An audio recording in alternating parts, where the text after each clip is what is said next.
6:02 in the Rose City. Time for Dirt and Sprague on Portland Sports Leader 105.1 The Fan and the Fan Sports Network. Hello. Good morning. How we doing? What is happening? I thought I saw this fire smoke, and now it's crazy to turn the news and see actually live from it. The KGW's there. They're on the scene. They got boots on the ground. I don't know what is on fire, but when I drove in, I was like, dude, that looks like smoke in that darkness. Something going on over there, man. I don't think that's early clouds rolling in. When I was driving in, I saw a guy. There was an intersection blocked off with 3 cops about 3 blocks over here. And a guy Well, there was a guy on his knees with his hands behind his head, and cops had guns pointed at him. Those are cop cars. I'm going to go ahead and keep on driving. I'm going to keep on going that way. I'm going to kind of blow through this stop sign. Can't go left there. It's so odd sometimes to be driving or be walking around an area, and you see, like, sirens and lights, and you're just like, wow, okay. Wonder what's happening. Your day. Just keep going about it. No big deal. Somebody's building's burning down. I got a guy getting arrested over here with guns pointed at him. I'm just going to go host my radio show. Let's talk about the Hood to Coast. Are you ready to go? I don't know. I say it every year. Some years I feel much better than others. This is a weird year in the sense of, like, the conditioning is ready. Yes, you feel like you're in shape to do it. I've exercised pretty routinely for the last, X amount of months, been on a good roll. Yeah. Eating well. Geared up, ready to go. And I would say about a month ago, the side of my foot, the outside of my foot, started feeling how it felt a few years back, and that is sometimes you run and it feels broken, but that's just because of how bruised it is. Sure, just banged up.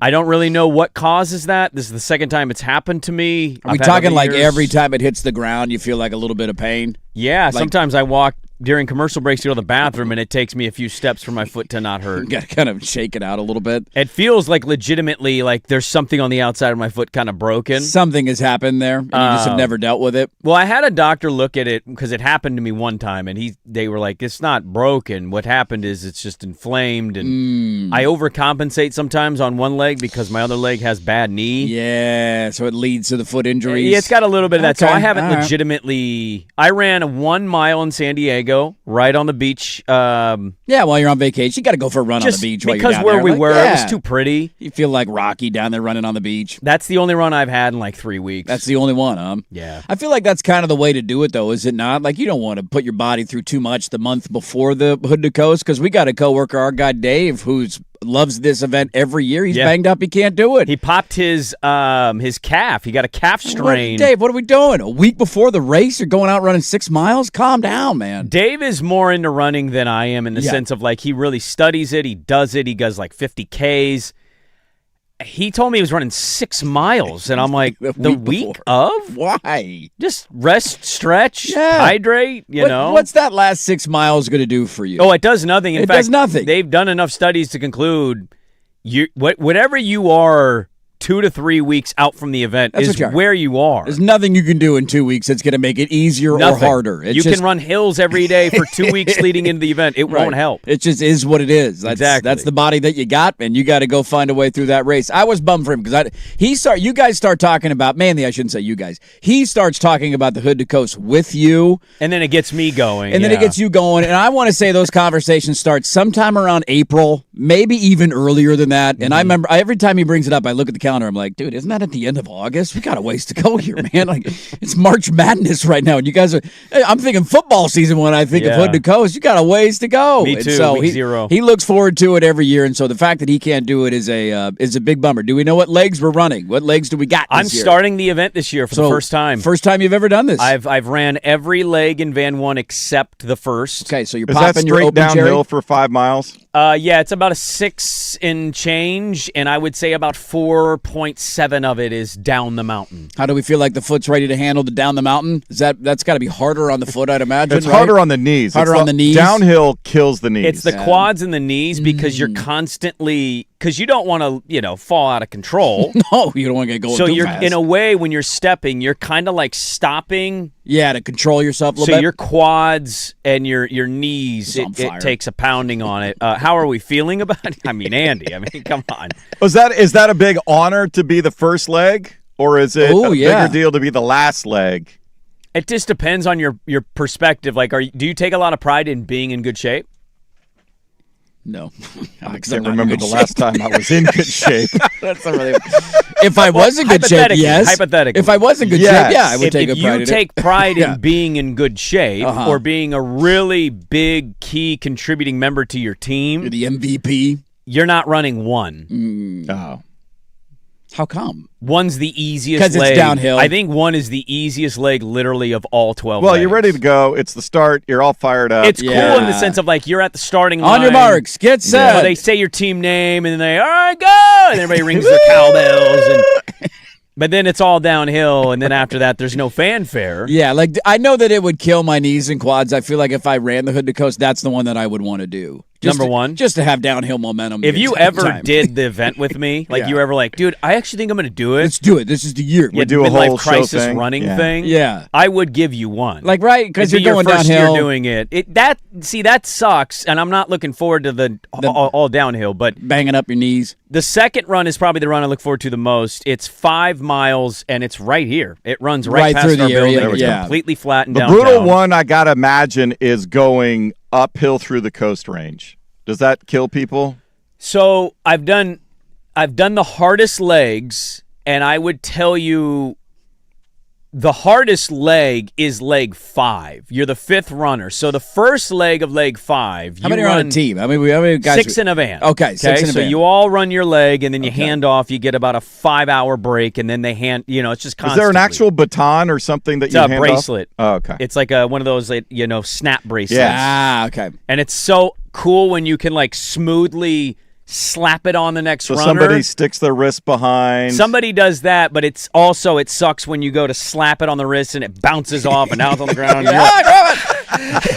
You're tired. It's the middle of it's 2:00 in the morning somewhere. Yeah. You can't see what you're doing. Yeah, so I would say running into the coastal range can get difficult for a few legs, but if you're the 5th runner of Van 1, traditionally that's been the hardest. They've re-ranked them, but I don't agree with the ranking personally. The first leg is almost all up, and it's just terrible. And the last leg is a slow build to a huge up. Ooh. And then it's 2 down. Ooh. And like it's such a bad up on that last leg for leg 5 that everybody stops at the top of that hill and like does like the Rocky pose, a tunnel, a human tunnel, and okay. then like a toilet paper line because you see it and you go, good God. I don't want to do this. That looks way too up. And I did that one 2 years ago for the second time. You're like, no, I'm not doing that one again. So I'm not, I'm not on that one. Never say never, Sure. but yeah. I've largely done don't my want to. duty on our team. I've done the uphill climb. I've carried enough years Yes. to say I'm going to take the easiest leg this year, and it just lined up perfectly because I got this little injury. Yeah, I do imagine, though, to Swag's point, I feel like the coolest one to do would be the final stretch, would it not? Like running onto the beach and into the finish line? Or does the whole team kind of join in for the last bit? So the last runner, some people think it is, and my cousin is on the team in Van 2, and I think this is her 3rd year doing the event, and she literally won't try another leg. That's the only one. She just wants to do what she does? I have an opinion on this. Okay. And some Hood to Coasters out there may disagree. If you're going to do the event one time, sure, try to negotiate the leg that you think is the most exciting. Yeah. If you're going to regularly do the event, you should be mixing it up. Yeah, to change up what you're doing every year. Just to get I've done Van 2 one year, and that was cool because it was very unique, and I didn't know where I was running, and it was, I like seeing new stuff. Yeah.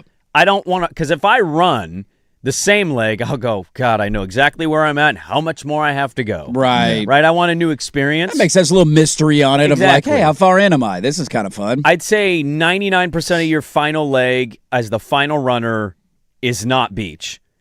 But they call you out when you're close, and then, your team is just kind of hanging out there. Yeah, probably 150 feet from the finish line, waiting for you in the sand. Everybody's sore, and when you get into the sand to go finish, we all kind of like run together through the jog the final however many steps. Yeah, all celebrating. So then it's a little bit of an overrated final leg then. Because I didn't know how much of it was on the actual beach, and you're like flocked by barely thousands of any people. Of it. Yeah. It's a cool setup. You can hear it. It's a party. Here they come. Yeah, and they announce her way, way away. Like you can't even see them when they announce. You're like, oh, she's coming, and you keep looking like, I don't see her. Where is she? And it takes a while, but eventually, they show up and then run 100 and 200 feet onto the beach. What's the team name this year? Legendarily mediocre. Mediocre. Legendarily mediocre. Yeah. I like that. Yeah, our start time is getting changed, so I don't think our team's getting announced. Oh, okay. What time's the start time tomorrow? It was originally 8:30. You guys were early, right? Yeah, early in the morning. Now you want 5. 5 you want 5 a.m. It sucks to wake up, but for a team that's slow, hand up. The earlier the better. Well, if you start too late, you get to the beach too late. They like wrap everything up. Oh, there's a certain time that they start breaking everything down. They're getting packed up. There's been years where people get to the beach at 9:30 p.m. Holy hell! And the music ain't going. No, and there's not party. like, hey, coming in now, team kick ass. It's just your 4 teammates in one van, mercifully coming to an end. Well, I had the one year That's where depressing as hell, man. They should be mandated to stay the entire time. There's only so long. And that's the difficult thing with late starts is if your team is slow and you get a late start, oh, buddy, you better pick it up because you'll be lucky to finish. Right. How many walkers do we have in the 2 vans?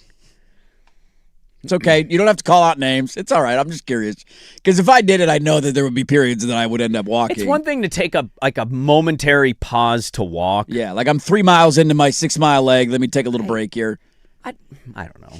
I really don't know because I don't see van 2. Okay. I don't see. I only see. Right, because you guys finish your van leg and then you go drive ahead, right? Yeah. To once whenever we hand the next off, one is. they take off and then it's on to us. Like once we take off tomorrow and we're done, we'll leave Sandy High School. We'll go to this food cart pod. We'll all grab whatever we want to eat. We'll go back to my house. We'll all shower and we'll largely rest until we need to meet up. And then jump back in the van and That's keep going. usually how it goes. And then you meet up again. They dip. You run. You hand off, we'll go, rest again. So that's a respectful captain right there, not calling out the weak links on your team. I like that. There are no weak links, Andrew. It takes a team to get to the coast, man. Everybody has a strong chain link. Do you think you'd ever do it? Do you ever think you have one never year say never. where you're like 39, you're 40, yeah. You're like getting healthy, your kids are wearing you out, you're like, I got to change something here. This is a midlife crisis. I'm now bald.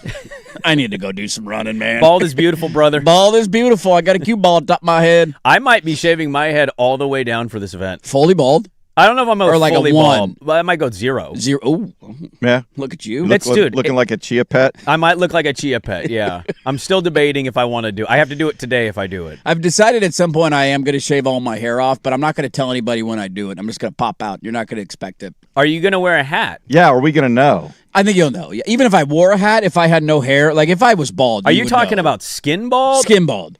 Skin bald. You're just going to do it down to the bone.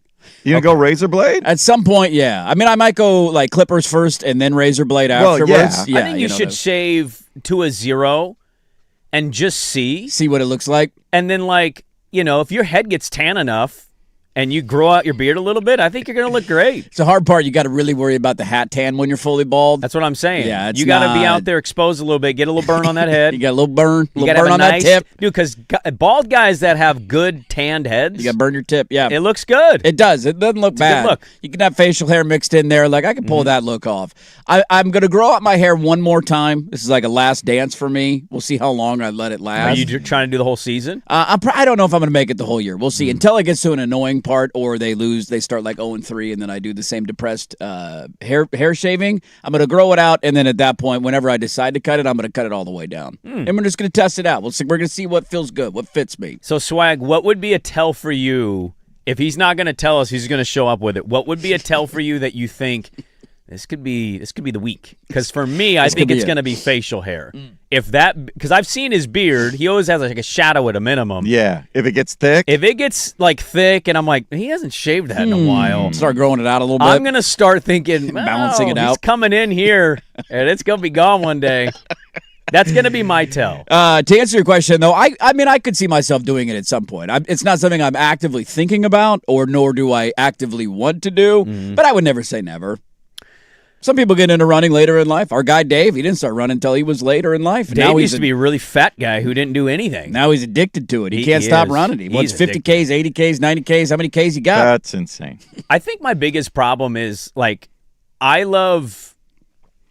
it's an honor to run the event because of how badass the whole thing is. Our guy Dan over there at Hood to Coast, they do such an exceptional job. My problem is I love everything about the event. I just worry if my body holds up. Sure. And if I ever lose it, I don't know how I'm going to replace it, and that's kind of an underrated big deal for me. If you lose the hood to coat, like if you physically can't do it because of a foot injury or whatever. My knee is awful. It probably has to be cleared out. At some point, yeah. I mean, it's arthritic. It's that bad. My foot has these, now it's the second time I felt like my foot's broken. I don't know what to do. Maybe I'm training wrong or whatever. if I lost it, I'd be devastated. Yeah. I don't know what I'd do because even though it's a 1.5 day event, it scratches that competitive itch for you and the teamwork and the bonding and the things that go into it. Yeah, and running is not for I don't even really like running. In fact, my hottest take is that people don't like running. They like what the running gives them. Yes, you like the high at the end of it, the feeling that you get when you're done. Exactly. Running sucks. Yes. It's just not good for you. No. But losing that event would be devastating for me. I'm too old to get into rec league stuff. And I know other people our age are doing it, but we need to pick up our slow pitch softball team again, fill your hole. That actually was great for me. It was a lot of fun. We had a great time. A lot of fun, man. Yeah, Cooley, where you at on that one? He's back. We got our captain back. Tubbs is here. Why don't we have a slow pitch softball team anymore? Like we golf, right? We all three golf. Yep. I don't know about swag. I don't even know about you. Like, don't you guys? This is the only reason I do the event. It's not like I'm not just some psycho who wants to run at a 7-minute pace. I legitimately love being in the van. I love rooting people on. I love the spectacle of a team finishing at the finish line together. The camaraderie that comes with the it. Accomplishment shared stories. When you finish. Yeah. Like, do you guys don't have that itch? I don't have necessarily I have the competitive itch. That I understand. And that for me is always and will always be golf. Whether you're competing against people you're playing with or just competing against yourself and trying to do something. Right. That scratches my itch. I also have not had the taste of a team itch in quite some time, if that makes any sense. So maybe if I got a taste of it. Did our softball team not do? I mean, we weren't really, competitive. No. I have a really hard time getting competitive with that. That's beer league, too. Unless there will be moments where other teams would talk S or do, a girl's playing second base and you're running third to home when she has the ball. Like, dude, come on, man. Like, we're really going to be that kind of or you bring a drummer to a game. Yes, then my fire would get going of like, dude, all right, now let's bury these guys in the dirt. Challenge, don't you? There needs to be some sort of, if there's not a challenge something coming my personal way, at you. There's not dude, I'm drinking a beer over here. I'm jogging to first base when I hit a ball in the gap. Like, Kurt Ludwig has a Coors Light next to him as he's I got a beer out there at shortstop. Like, I don't quite have that unless you give me a reason to have it. But I do understand the point. Like, if you gave me something that was teamwork related and I got that high again, that I could see why you would want to keep chasing after it. Yeah. And I don't know if the Hood to Coast would do it for me or not, but I imagine that it would. Well, I've invited people in years past. Like, my little brother did it a couple years ago, and he never really played team sports like I did. He had a couple years of t-ball baseball, and then he did wrestling 1 year, and I made fun of him so hard that he quit, even though he went to state. It was kind of crazy. He was a good wrestler. You bullied him into quitting wrestling? He could be on the WWE right now. Yeah. My only time crying in therapy was talking about him, and part of why I cried is I felt awful that I ridiculed him so hard. What was it over? The singlet? Cauliflower ear? What'd you throw at him? It's more like big brother, little brother banter, right? Sure. But it was just like incessant. Never stopped. And he just quit. Yeah. He did 1 year and he was really good. But I'm not doing that anymore. I had him do Hood to Coast with me 1 year. I'm like, he's going to love this. Yeah, he's going to get into it.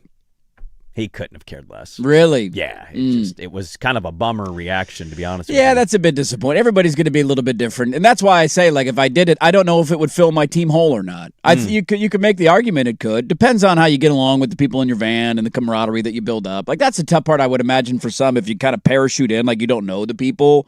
If you've done it every year, and you seem to have the majority of the same team every year, so you kind of have that shared experience where a lot of same faces come back. Yep. So if you just pop in from 1 year, you kind of feel like the new guy, you're the outsider, maybe doesn't quite feel the same or hit the same, and you're like, nah, I'm out. I did it once, now I'm done. You know one team that Swag could join, because he always finds a reason to not do Hood to Coast. Usually it's my birthday. It is his birthday. It's actually Dolly Parton's death day, sir.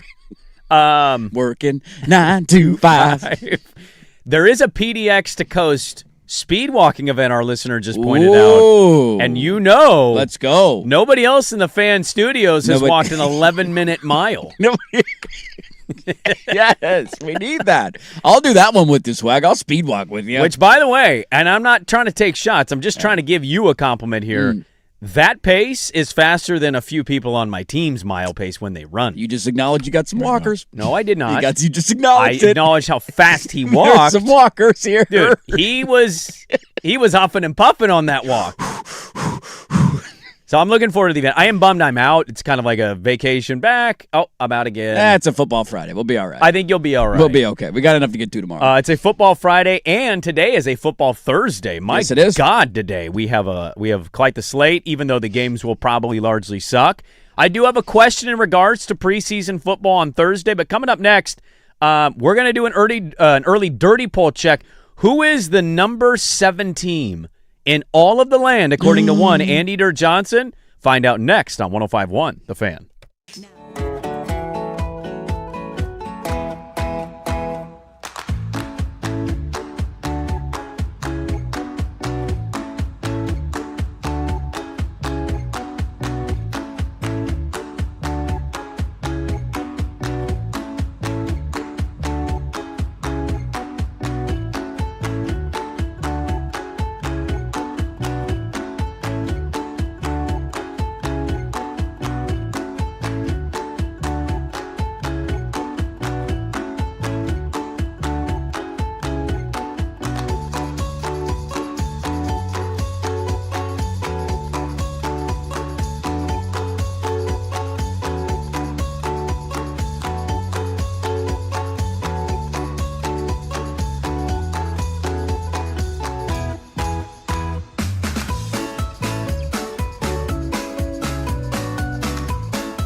From the George McCoy and Warren Allen Sports Desk, a Sports Center update on the Fan Sports Network, 105.1 FM and 1080 AM. First on the Fan, a brief NFL owners meeting in Atlanta Wednesday saw the sale of the Seahawks to the Kosla family be unanimously approved.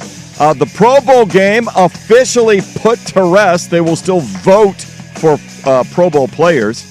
And Commissioner Goodell indicating that the arrest of Jed York is still an ongoing investigation by the league. Final weekend of preseason action starts tonight. 4 games for you. 4 o'clock on the NFL Network. Bills host the Steelers. At 5 on Prime Video, Patriots visit the Browns. 7 o'clock on the NFL Network, it'll be the Rams and Chargers in L.A. To the NBA, Timberwolves have agreed to a 2-year, $12.4 million deal with Jonathan Kuminga. The second year of that deal is a player option. 30 players ready to play 72 holes at Eastlake Country Club in Atlanta to divvy up $40 million of purse. It's the PGA Tour Championship getting underway this morning. 8 a.m., first group out, Ryan Fox and Tom Kim. The last group at 11 features Matt Fitzpatrick and Scotty Scheffler. I'm Jason Swigard from the George McCoy at Warren Allen Sports Desk. Don't call your mom. Call George McCoy at warrenallen.com. This is the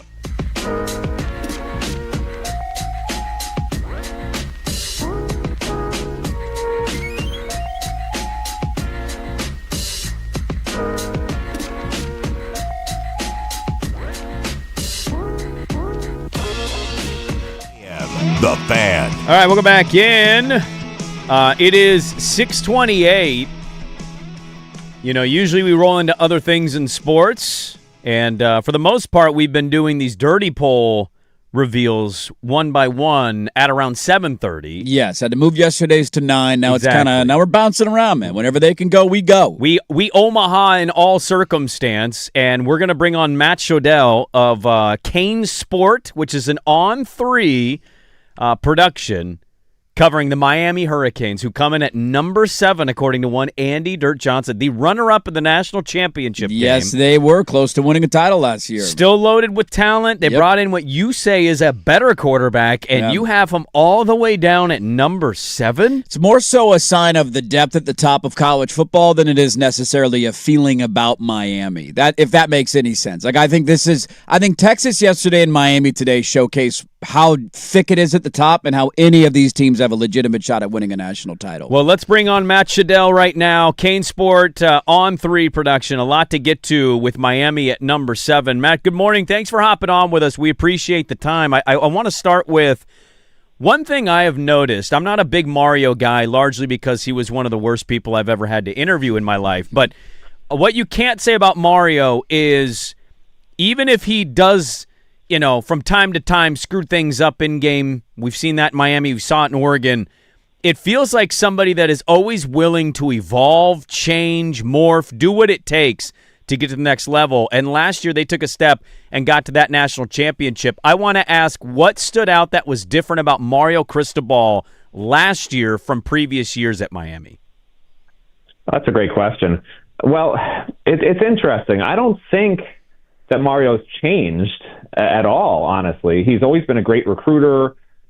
He's always had the reputation of not being a great game day coach, as you mentioned, right? He's always implemented having great trenches, which is really how he built the program at Miami from the inside out. What changed wasn't Mario. What changed is that his recruiting has always been great, but those guys, it takes, as we know, 3 to 4 years, right, for them to develop and be ready. And then he really refined his free agency, is what I call it, but his portal. The guys he got out of the portal were no longer just average or depth guys. You saw 11 starters last year out of the portal that were starters and massive contributors. And this year, a little bit less so, but again, they're the free agents, right? The Darian Mensahs, the Cooper Barkates, the Damon Wilsons, the Omar Thorntons of the world, right?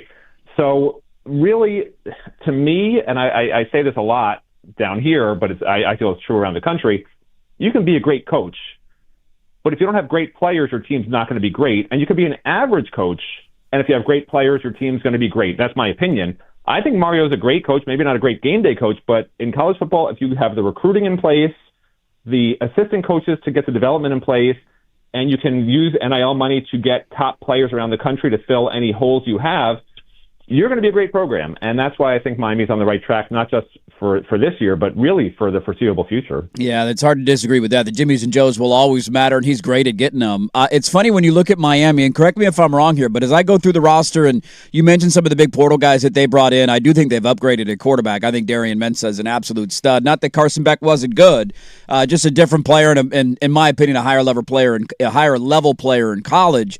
Is the offensive line the only concern, which I would imagine is a good thing for Miami because that's always been his biggest strength, and if he's going to figure something out, it would be the O-line, but is that kind of the way Miami fan feels about this team, that, hey, we got a bunch of new starters up front. If they gel, it feels like everything else is in place to go on a run again?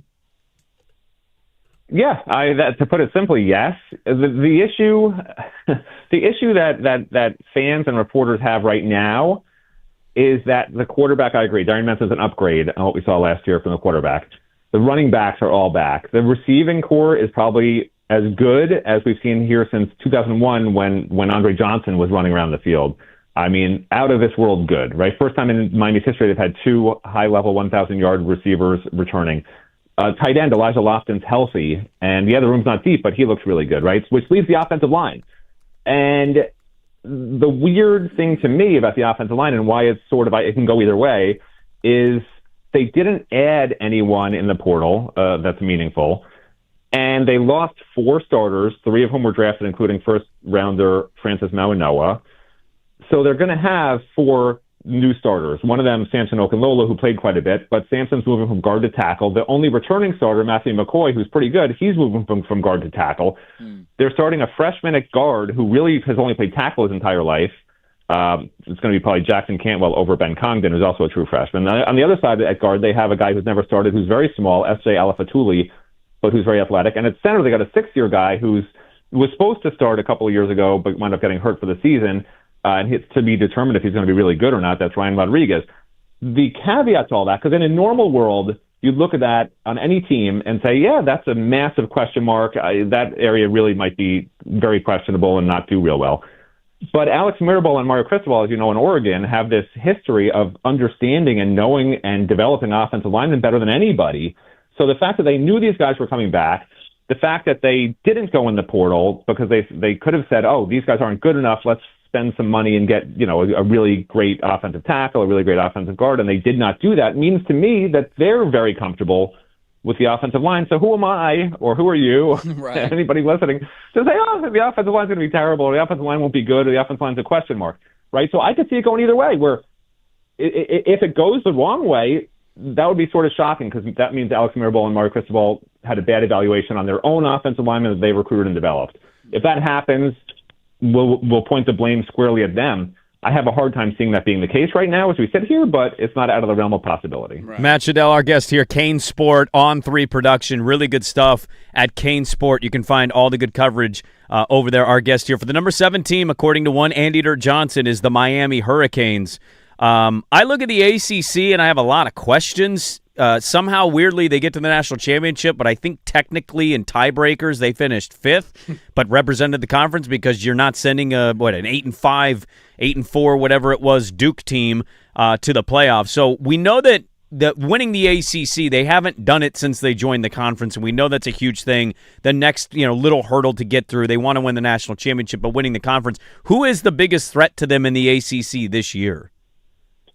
Well, that's another great question, because they don't play SMU, right? They don't play Louisville, the 2 teams that beat them last year that are probably considered the next best in the conference. They have a very favorable conference schedule, and 2 of the tougher teams they play in the ACC, if you want to call them tougher, I don't know, but Virginia Tech and Pittsburgh, they wouldn't probably scare anyone in the SEC, but in the ACC, they're probably, top half for sure, but Miami has both those at home. So the only real game you'd say, might be an uh-oh game is if Clemson, which has been on the downswing recently, as everyone knows, if they somehow resurrect themselves, and they have started going in the portal more now, finally, Dabo sort of figured out, hey, maybe I should be doing this a little more. If Clemson has a resurgent year, that game's on the road, and it might be tough.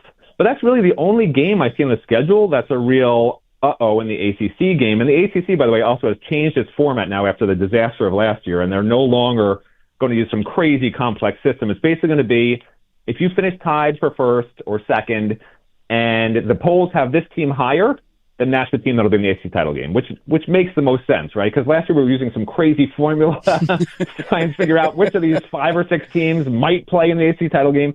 And the truth be told, which is crazy, but everyone I talk to that knows these things says if Duke had not won that ACC title game last year against Virginia, that Virginia would have been obviously in the BCS. They had to be, right, because that's the rule, and because they were ranked high enough. Whereas Duke, by winning, was ranked so low that they were able to bring in a different BCS team. So if Virginia had been in as an ACC representative, the idea is that the committee would not have said, hey, we need a second ACC team, right? It just would have been Virginia. And then Notre Dame probably would have been in, is what the feeling is among those I talked to in Miami. So if that had happened and Miami was left out of the playoffs because Virginia beat Duke in the ACC title game, we'd be having a very different conversation right now. Miami probably be ranked 15th or 20th. A lot of it is what have you done for me lately? Like we saw with FSU after their big one-loss season, they were in the top 20 the following preseason, and they lost almost every game they played, right? So a lot of it's the perception based on the previous season. Every year stands on its own. And Mario Cristobal will be the first to tell you he doesn't want to eat the rat poison, drink rat poison. Do you eat it or drink it? I don't even know. But whatever you're supposed to do with rat poison, he does not want to do that. And they're getting a lot of it right now. I think it's easier to drink rat poison personally. That way nobody can suspect anything. You seem like you genuinely come off as a very nice, level-headed, reasonable human being, Matt. When we get some of the people on, you could have just answered my question and said, nobody. Miami is that much better than the rest of this conference, because I think a lot of people outside of the bubble don't believe in really anybody in that conference except Miami in terms of like representing it, winning it, and getting to the playoffs. Well, do you know how many years in a row Miami has lost a game they were favored in? I'll give you the answer. 23 years in a row. 23 years in a row, they've been favored in a game that season and lost. Okay, so I'm not going to sit here and pretend like, I'm not one of these guys who I'm going to predict every year they're undefeated or with one loss just to make Miami fans happy. Like, right. Fans know I'm not that guy. They complain I'm too pessimistic, but it would not shock me if they lose 2 games this year, right? Because on the road at Notre Dame is going to be tough. And then for them to break the 23-year tradition of losing a game they're favored in every year, that's, to me, I'm a numbers guy. Like, once they do it, then I'm a believer, right? It's always show me first. I'm not going to just sit here and say, oh, yeah, this is the year. Yeah. This is the year they go undefeated. This is the year they only lose one game and run to the title game again. So, it's just I'm just one of those guys where I got to see it first. It's funny you bring that up because it kind of leads into my last question of, this is a unique one for me as an Oregon alum talking to somebody about Miami. It's like talking about your ex-girlfriend. And I know the flaws, right? I know the strengths because we saw it up close and personal for a number of years. There was never really a question about Mario in big games. He'd find a way to get the team ready and you'd pull off an upset or you'd knock off a top-ranked team and it always felt great. But his last year in Oregon, I will never forget. They go on the road to Ohio State and they beat C.J. Stroud and the Buckeyes with Anthony Brown at quarterback, and 2 weeks later they went on the road to Stanford and they lost to a 3-9 team that was just one of the worst that I've ever seen. And it was such a head-scratching moment of like, how do you go from that to that? And I don't want to take anything away from SMU and Louisville, to your point, because they were good teams last year, but Miami was a significant favorite in those games. It didn't matter in the end. They make it all the way to the national title. But is that a thing that bugs Miami fan of like, how do you keep losing a game seemingly every year to an inferior opponent and just not taking care of business? Because to your point, when you look at the schedule, there's not a lot of teams on there. Maybe Notre Dame would be the only one that's favored against Miami. Like in every other game, I would imagine they're almost a double-digit favorite. Yeah, they should be. So Miami fans are very passionate. They are really into the team, and they get really mad when the team loses. Even if it's to Notre Dame, they're going to be really, really mad, and they'll blame everybody and fire the coaches, after one game. That's just how we are down here, which is good and bad, right? But fans certainly have not forgotten Georgia Tech, right? They have not forgotten some of these other games where it seemed like the offense was reined in too much and they let games stay close and they wound up either losing or in a close battle at the end, which Mario needs to somehow figure out how to erase that. I don't think you can do that until you win a national title, honestly, which could happen this year. And you mentioned, the Oregon comparison with offensive line this year to the Oregon offensive line of several years ago. There was a year at Oregon, if I'm not mistaken, right, where they lost every single offensive lineman from that, what was it, the Rose Bowl title team or the whatever it was, champion team. And And the next year, the offensive line was still really good, if I remember correctly, right? Yes, correct. Even though it was that COVID shortened year, but the offensive line was still not giving up sacks, and the run game was just as good. So, again, that's an analogy you can draw or a parallel you can draw to this year's Miami offensive line. And the truth is, if Miami's offensive line is good, and if Miami's defensive ends are good, which they could be, they might be susceptible to the run. We have to find out. That's going to be a major question mark area on defense. But if both those two things come through, then this could be that year that they go 11-1 or 12-0 and make another run to the title game. Those are the two key areas to me that really need to pan out. Matt, we'll get you out of here with this one. Number 7, according to my co-host, fair, foul, or just about right? Well, because of the schedule, because they out-talent everyone by so much on the schedule other than Notre Dame, I think it's fair. If you look at the top 12 teams is all that matters, right? And I did this maybe a month ago, so forgive me if I'm wrong, but I looked at the top 12 preseason teams from last season, and I want to say it was 4 or 5 of them didn't make the playoffs. Yeah. So you got like a 60% chance if you're in the top 12 in the preseason poll to make the playoffs, right? If there's an injury to quarterbacks for Miami, they won't be in the final 12, if it's early enough in the season. If there's a couple of key injuries at spots where they're very thin, maybe offensive line, defensive line, or linebacker, there's going to be some issues. And so it's easy to sit here and say, if everyone stays healthy on paper, they're a national title caliber team. They certainly are. But as you look at these polls and the odds, you see Ohio State, Notre Dame, Oregon, Georgia, Texas, Indiana ahead of them, right? And Miami is in the ACC, right? They're not battling with other teams in the same conference to try and get to the playoffs where they might lose, God forbid you lose 2 games in the regular season and losing your title game. You are going to be on the bubble and very well may not get in the playoffs, right? And if Miami was in the SEC, perhaps there would be questions like, can they lose just 1 game in the conference and win the SEC title, right? It's a different level to me. I know ACC fans hate to hear it, but to me it just is. And I know there's a bias favoring the SEC and some of these other conferences over the ACC. But again, the road is so much easier in my mind for Miami to get to the playoffs. Then the question becomes, have they been prepared by their ACC schedule to beat Oregon, to beat Ohio State, to beat Texas, Georgia, or Indiana, or whoever? So that's going to be the major question, right? Have they been prepared against enough top competition during a pretty easy schedule that only really has Notre Dame on it to be ready to face these guys in the postseason? Because they have to be. That's the ultimate goal. Yeah, good stuff. Matt Shadell, Canesport.com, On3 production with the preview of number 17, Miami, according to one Anteater Johnson.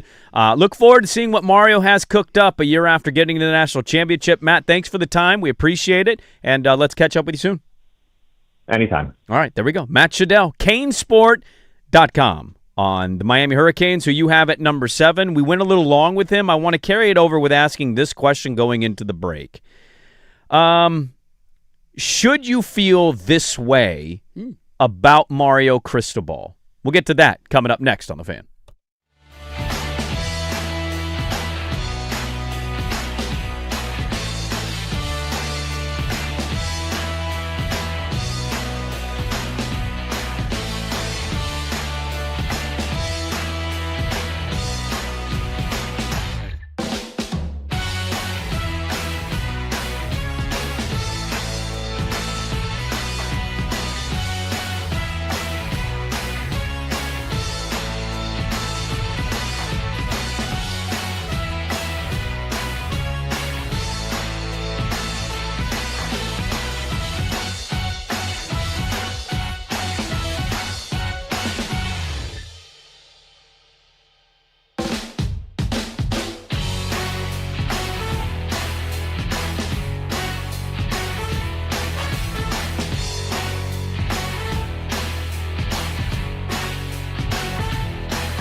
The Fan. All right, welcome back in. We got a loaded cafe today, man. There's going to be no farting around. What are you making that face for? No funny business over there. We may have to extend the cafe. Double cafe?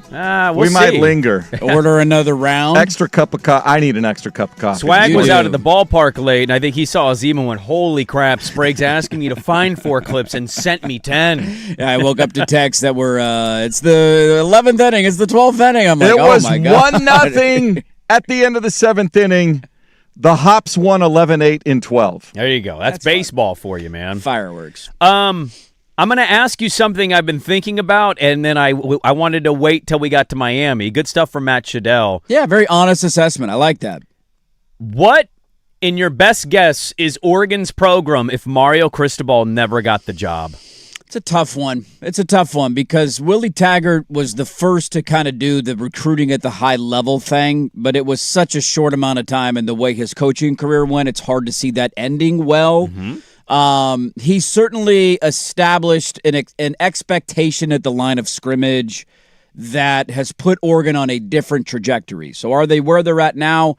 It's a hard thing to answer because for all the strengths that Mario had, he also, I thought, had a lot of weaknesses that he's learned from as time has gone on. Now, his biggest bugaboo continues to be losing games he shouldn't lose, and it happens every year at Miami, and it's probably going to happen again this year. Now, last year it didn't matter. They still found a way to the national title game, but I did love our guest bringing up the point. If Virginia wins the ACC title, they're not in the playoff. Virginia's going to the college football playoff. Miami's not in, and everybody is screaming about how Mario Cristobal missed the college football playoff again. Because remember, the year before they lost to Syracuse, and I can't remember who else knocked them off, and they lost a chance to go to the playoff because they were 10-2. So the line of scrimmage play was obviously a strength. I thought he struggled at times modernizing his offense around a quarterback that was a thoroughbred that could have done more at the college level. But I think he's learned and he's grown from that. So there will always be a respect for what he did and what he accomplished and an understanding of what he did. But I'm also not going to sit here and pretend like the only reason Oregon's at where they're at as a national profile program is because of what Mario Cristobal did. Well, so that's where we might go our separate ways at the fork. It's not to say Oregon was already well represented and known about in college football. They played for 2 national championships before him. Haven't played any since. Exactly. That being said, it is a slippery slope for 99% of college programs. When you make a bad hire, you make another bad hire, oh my God, we're not in the mix. I don't know what Oregon is. I'm like you. I don't know if I can answer that fully. But if Willie Taggart doesn't leave, I tend to believe that's going to eventually hit the side of the mountain because guys like Mario would have eventually left, and the recruiting probably would have dipped. So I have no evidence he was good. If you hire a PJ Fleck down the road, like I don't look at the landscape and think everything that Oregon is today, and Lanning has certainly elevated it to his credit. He hasn't won the title, but he's elevated it. It's an interesting butterfly effect game to play of, I think Oregon's good, but do they become the kind of the 8-9 win program that, man, we can expect more, we should expect more versus what they have morphed into, where Mario was winning 10 games or winning a conference or Rose Bowl. And yeah, he let you down in moments, but eventually, like, he leaves and Lanning comes in because the program's in such a good spot and he elevates it to a certain degree. Yeah.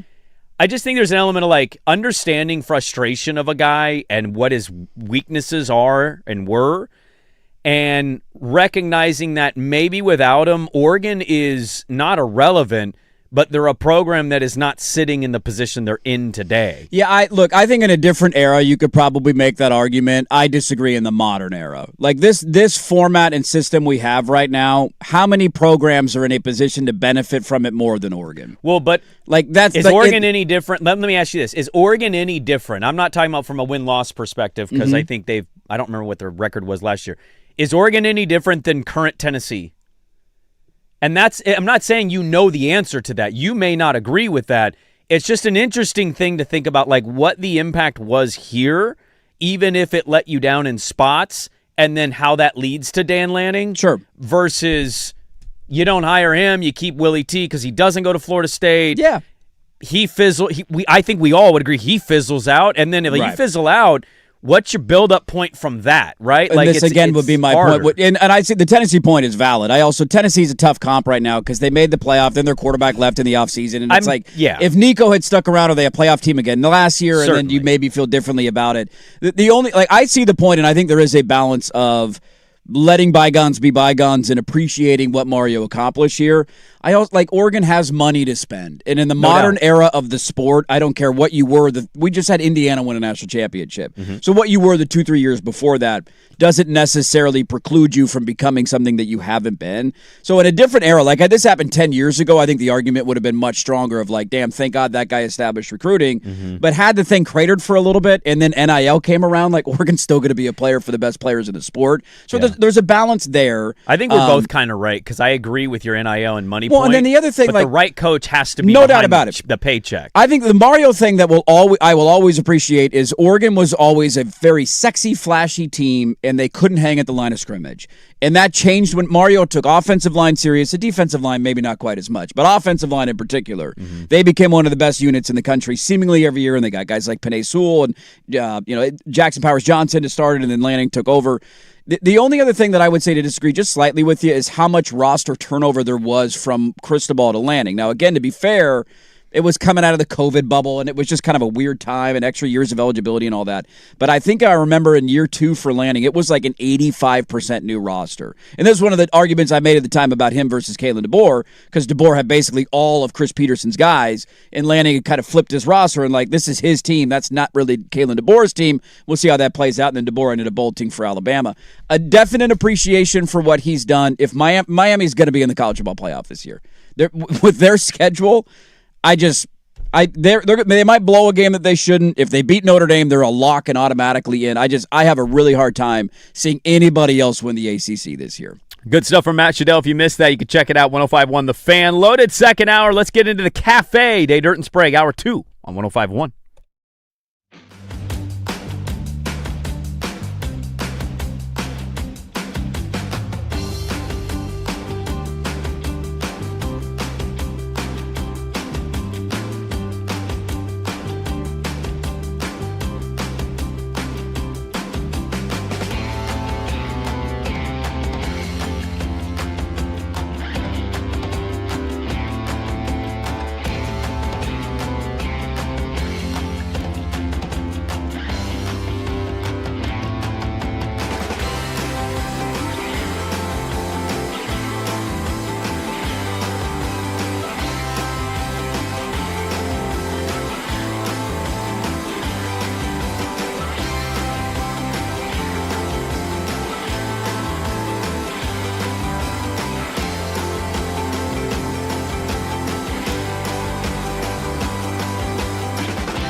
Now, from the George McCoy and Warren Allen Sports Desk, a Sports Center update on the Fan Sports Network, 105.1 FM and 1080 AM. First on the Fan, NFL owners convening just outside Atlanta, taking care of a little business before the regular season starts. They unanimously approved the sale of the Seahawks to the Kosla family. They killed the Pro Bowl for the future, although there will still be a Pro Bowl designation for players. And Roger Goodell indicated that the league is continuing its investigation following the arrest of 49ers owner Jed York. Final weekend of preseason action starts tonight. 4 games, 4 o'clock on the NFL Network. Bills 3-point favorites hosting the Steelers. 5 o'clock on the ESPN Unlimited app. You'll get the Raiders and Niners in Vegas.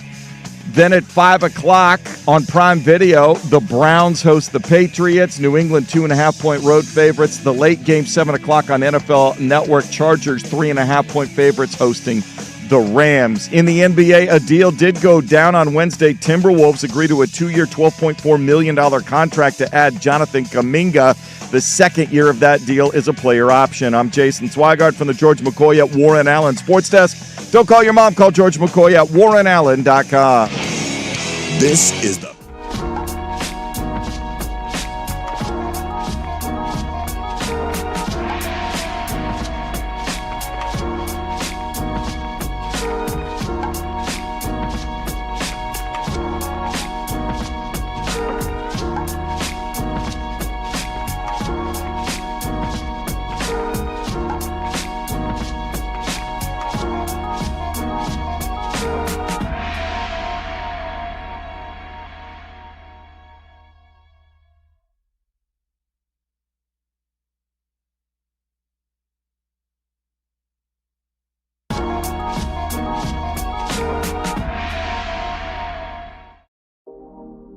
In hour number 2, Bird Boy, Dirt and Sprague, Swag, we're all hanging out today. Good morning. Got a solar eclipse, a lunar eclipse, a lunar eclipse. 9:12 p.m. tonight. Put it on your calendars. 9:12 p.m. If I go outside and look at the moon. Mm-hmm. Okay. It's good for the sex. It is. Yeah, it's a sex moon. Is that what they call it? That's what they call it. Gets the juices flowing. See what that looks like at the ballpark. Should be about the 8th or 9th inning, hopefully. Then. Boy, it's you just live at a ballpark every day, which is cool to some, but like I'd argue when you have to wake up at 4 a.m. Set up a cot in there in the booth. Just go take a nap, man. Just fall coming asleep. from the ballpark. Oh, all right, time to go. Here we go. That's Swag showering here again. Swag, what are you doing, man? A lot to get to in the second hour. This happened yesterday.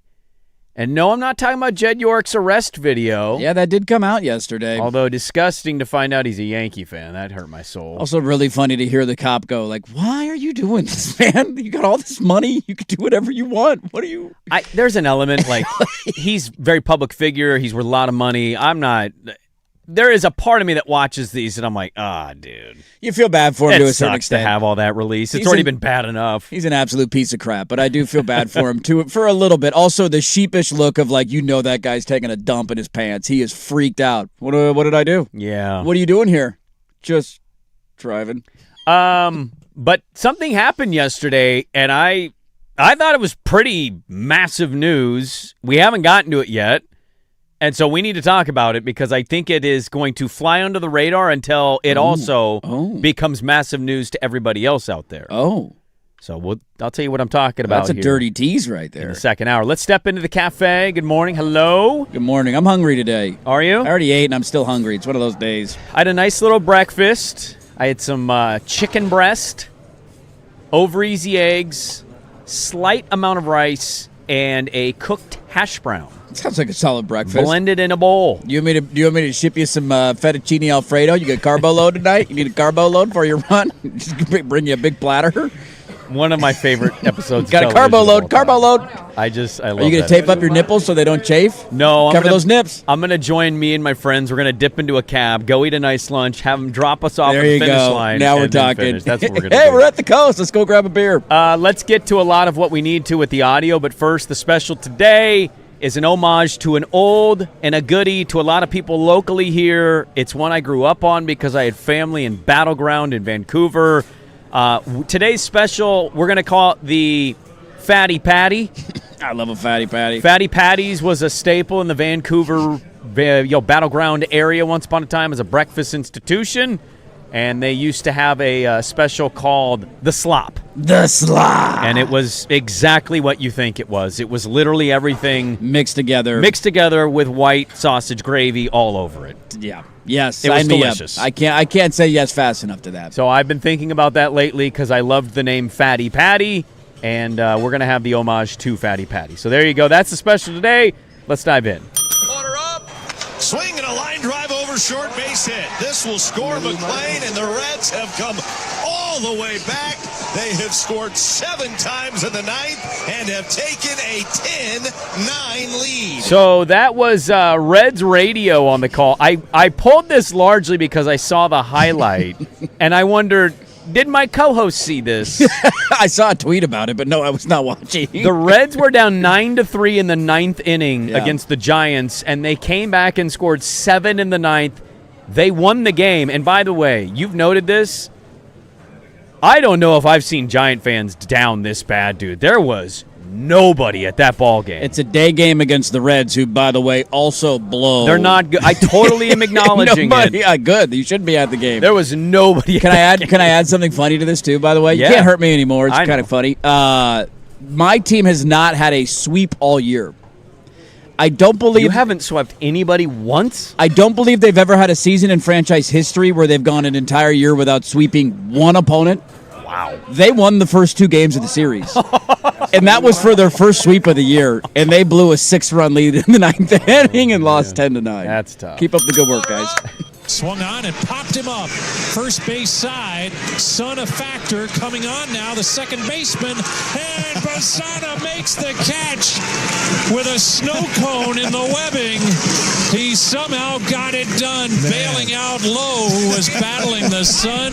Yeah, WTAM Guardians Radio. Travis Bazzana gets the final out, and the Cleveland Guardians, somebody break them up. Here they come. They've won 7 in a row. They're hot on the White Sox heels in the AL Central. Yeah, I mean, only 2.5 games out in the division, 7 in a row, as you mentioned, 8 out of 10. They got over a 60% chance to make the playoffs. There's still a lot. I mean, you look at the wild card rankings too, or standings, I should say. They're ahead of a lot of teams, including everybody in the AOS. If the Guardians were in the AOS, they'd be in first place by 2 games. Tells you how bad that division is. But it's been fun, man, to see Bazzana have that kind of year. Cleveland making the playoffs would be great. Order up. And he's naked. And they're naked. And the party is on in Atlanta. Boy, with no context, you're like, what the hell is happening in this clip? Who got naked? Am I naked? Are you naked? The Swag naked? The Braves walked it off yesterday. I thought they were going to lose. They had a couple moments where it's like, all right, come through here. We win this game. They couldn't. Dodgers came back, I think, in the 7th and tied it at 5. And they ended up walking it off, and they ripped Kim's jersey off, and then they showed a bunch of the tarps off boys in the 300 section. Shaking their shirts around. And that's why he's saying he's naked. They're naked. Everybody naked. By the way, Padre game, forgot to mention. Everybody Tarps off in the 300 section corner. Just a huge amount of guys taking their shirts off. Seems like it's the new trend in sports. Yeah. Although, to be fair, because when my team did it, I criticized them. Remember when, was it against Wisconsin that Oregon fan did it last year? And everybody's like, dude, you're winning. You're in the top 5. It's supposed to be for a losing thing. Right? Yeah. Like, is that I don't know. Braves fans, I'm finding the whole You're gimmick. in first place. It's You're in the played division. out. But we took the season series from the Dodgers. You swept them, right? Wasn't it a sweep? Did you sweep them? Was it a sweep? Give me a second here. I should know this. You guys don't know? I mean, I'm not watching any baseball. I've watched both these games from start to finish. Wasn't that a getaway day? Wasn't that a sweep? No, that one was a late start. Late start. Okay, so today's getaway day? I think today is getaway day. Got it. Okay, so you have a Let me make chance sure I to have it. potentially today's sweep them. Maybe. It's a 4:15 start. Is it a 4-game series? No, they wouldn't play tomorrow. Today would be the last day of the series. You're right. Today would be the last day. So it's not a getaway Maybe day. the Braves are playing somewhere else in the Southeast where they're not traveling There very you go. far, That's a and so good it point. doesn't have to get an earlier start. But nice win because you want to chase them for that number 2 record in the NL, and you get a couple in a row. You win today. I think you're only 1 behind the Dodgers for second best record in the National League. Well, and even if they lose, that win secured that if they finish tied in the playoff standings, they'll have Tiebreaker. home field if they play the Dodgers. Suck it, Dodgers. Yeah, suck it, Dodgers. You see Magic Johnson getting tied up into that stuff now too, by the way? Oh, was he committing He got fraud? hundreds of millions of dollars funneled to him from an insurance company that was also owned by Magic Johnson, but also, dude, this web is going to keep getting thicker. I mean, it kind of actually speaks to the triggering and the wounding of everything that has surrounded Kuminga throughout his career. I don't know right now that money or team is the most important thing to him. Wants an opportunity. Like, he's now been on 2 teams, and they haven't given him the minutes that he desires. Right. And so that must have been what I can only guess. Maybe that's what the holdup was. Yeah, there is a Willard and Dibbs 95-7, the game in the Bay. Jonathan Kuminga struck a deal with the Minnesota Timberwolves, 2 years, $12 million. Let's just write this one down. Another one on the old list. The Blazers were reportedly interested and tried. We tried. We did it again. Yeah. We wanted him so bad that we couldn't beat $12 million deal. Put him on the We Tried banner. Jonathan Kuminga, next in a long line of guys that we have attempted to get but unable to get. He is a very interesting player. Is there any hope there that he can turn into something? Not really.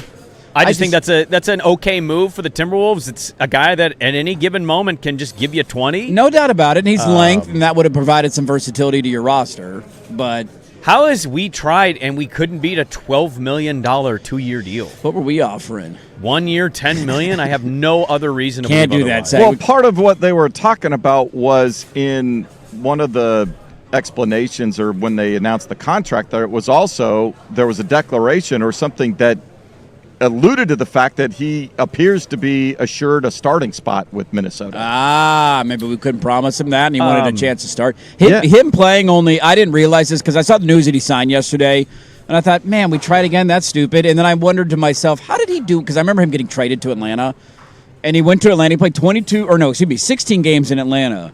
In the back half of the year, he only played 22 minutes a game and averaged literally the same numbers he did in Golden State. He had a couple breakout games for them, but yeah, largely was the same player. I'm just like, it's not a make or break for me. No. It's just like, I love funny. the Blazers tried. It's like, we tried to beat a 2-year, $12 million deal. We couldn't do that. Couldn't do that. Tommy Two Nickels? Try it Joe again. Cronin? Try it Where'd again. go? All right. Kuminga is a Wolf. Yeah, I can't even comprehend this stuff. Yeah, it's wild. I don't know enough about it other than the fact that guys that can be in NFL camps, if it doesn't go down for them, they can go back to college. I mean, I feel like I took a freaking gummy. It's true. I mean, I'm looking at this stuff. I'm like, surely that's not real. But I just try to stay in my lane. But I would say it's very unique and it's very different. You know, it's wild. That's what I would say. Who is a coach? Let me ask you guys this. Is there a coach of any rival or team you don't root for or even really like that you loved? Because I, as a Niner fan, the Rams have been a thorn in my ass now for X amount of years because he's good. I love Sean McVay. I mean, obviously we know how good he is, but his personality is really funny to me. I think Andy Reid's like that. When he was with the Eagles for you? Yeah. Yeah. Yeah, how could you hate Andy Reid? You can't hate Andy Reid, dude. You can't. McVay is really hard to beat. Has That's there been a solid UW one. coach that you've been like, I like him. I hate the team. I like him. I mean, Kalen DeBoer scared the crap out of me, so there was a thought of like, I would have loved to have him as my coach, but I also loved my coach simultaneously. So if he had come in a different era, when Chris Peterson was playing Willie Taggart, that was probably one. Like, God, that guy's good, and he's an adult, and he's not swag surfing. And they're Not Jimmy Lake? And they're going to the college football playoff, and that's pretty cool. Pretty cool, man. I like all those things. I love it. I thought I was on a gummy. You do gummies. Thanks for acknowledging that. It feels like we're all on a gummy sometimes when we talk college athletics. Swag, if Sean McVay came to Portland, randomly stopped by here, and was like, I'll do a gummy with you tonight, and we can walk around Portland, would you finally give in? That might get me to do it. Might. You have to. Yeah. This is going to happen. It's not even an anti-stance by Swag. No, I know. Like, this is going to take place at some point. We just got to, once hop season is done, let's, let the schedule calm down. Should we air it? Should we watch a game together with Swag on a gummy? I don't think we need to air it live, but I think we could release clips of it, like how you feeling right now. Is Mrs. McVay along as well? Yeah. What about Mrs. Met? Well, Mrs. Met shows up. Talk about somebody else. I hate that team. Mrs. Met shows up. I'd like that as my mascot. Yeah. Say the least. Speaking of that, have you guys commented, did I miss on Rose, the new fire Yeah, mascot? we did that earlier this week. We talked the smoldering fire and well, as people's note, it looks just like the dragon from Shrek. Yes. That falls in love with the donkey. Yeah, it does. Yeah. Like exactly the same. Yeah, it does. Oh, you're a girl donkey. Of course you're a girl dragon.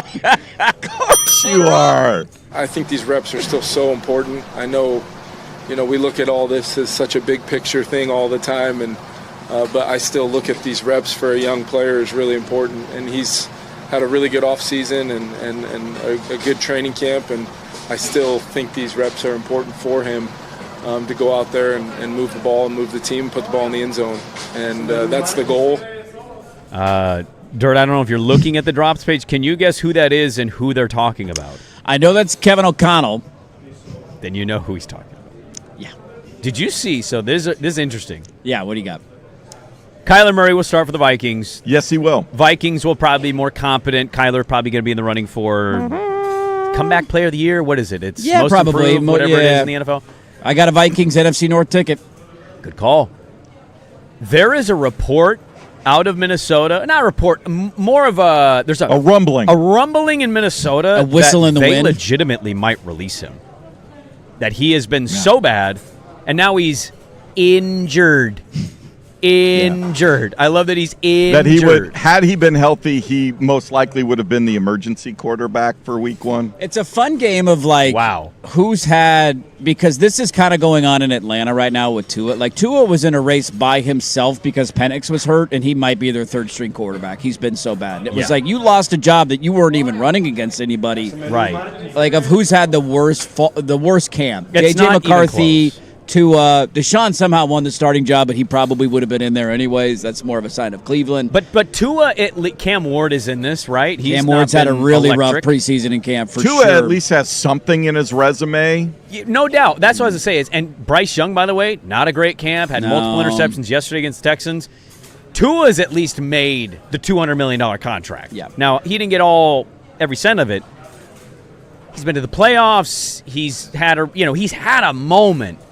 McCarthy is staring down the barrel of all-time bust pick. It is if they release him or trade him. Oh, 3 years into his career? I mean, you don't even really count year one because he tore his meniscus. So, Right.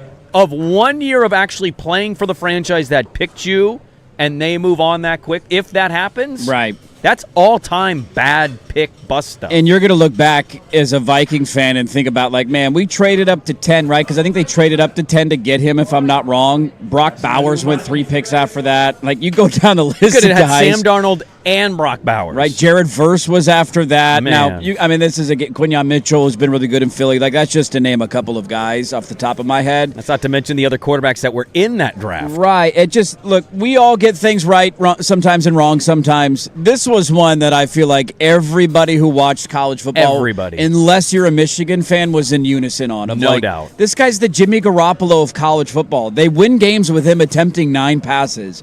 Why would you take that in the first round? It never made sense at the time. It didn't go well year 1. He gets hurt. Year 2 was a disaster. And I will always respect organizations who just say, you know what? You know it when you see it. Hand up. We screwed up. Cut bait and get the hell out of there, because what's the point of keeping him up? You know he's kind of a little bee behind the scenes too, and he's complaining that they took him and he's not starting. Like, I could totally see that guy being an attitude problem guy in the locker room. Niner? You see that with Niner? Without a doubt, dude. It is weird. I'm going to brush my teeth left-handed today to open up that side of my brain. Like, you still suck. It doesn't matter. Just get him out. Get him out of your locker room, dude. Get rid of him. All right. You know what? Swag was right. We got to carry the cafe over. So what I'm going to do is I'm going to push my "this is massive news," and we're all going to feel it and talk about it, but it's not being talked about, I think, enough. We'll get to that at 7:45. Back with a little more cafe. The food's good. The drinks are rolling. It's a Thursday with a Friday vibe. Cafe rolls it's super on. busy. Exactly. Service is a little slow Service today. is a little slow. We have more cafe next on The Fan. Time to open the door to the Blazers. This is the Blazers Report, brought to you by Ponderosa Garage Doors, Portland's repair and installation experts. I mean, it kind of actually speaks to the triggering and the wounding of everything that has surrounded Kuminga throughout his career. I don't know right now that money or team is the most important thing to him. There is Willard and Dibbs, 95-7 the game. Jonathan Kuminga, 2-year, $12 million deal for the Wolves. Reportedly going to start for the Wolves. Wait and see on that one. But the Blazer tie-in is, according to Shams Charania, the Blazers were in an effort to try to get him. It's a prototypical Blazer player, is he not? A guy who gets drafted with a lot of promise, a lot of hype, never really delivers. You hold on to him too long, and then he's kind of the same player every year. But every year you say, this could be the year So he would have fit right in. He's Golden State Shaden Sharp. Would have fit right in. This Blazer Report brought to you by Ponderosa Garage Doors, where they're taking service to new heights. Call Ponderosa today or visit them online at ponderosagaragedoors.com. I'm here.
Sports Center update on the Fan Sports Network, 105.1 FM and 1080 AM. First on the Fan, the NFL gearing up for the 2026 regular season. Owners getting together in Atlanta on Wednesday. They unanimously approved the sale of the Seahawks to the Kosla family.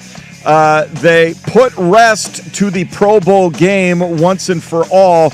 There will still be Pro Bowl voting and honors given to the players.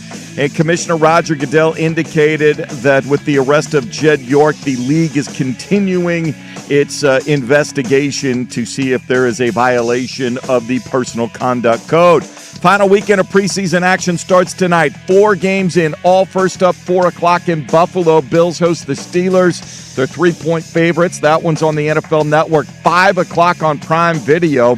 It'll be the Browns and Patriots in Cleveland. New England, 2.5-point favorites. Also at 5 on ESPN Unlimited, Raiders hosting the Niners. They're 3-point favorites there. The late game, 7 o'clock on the NFL Network.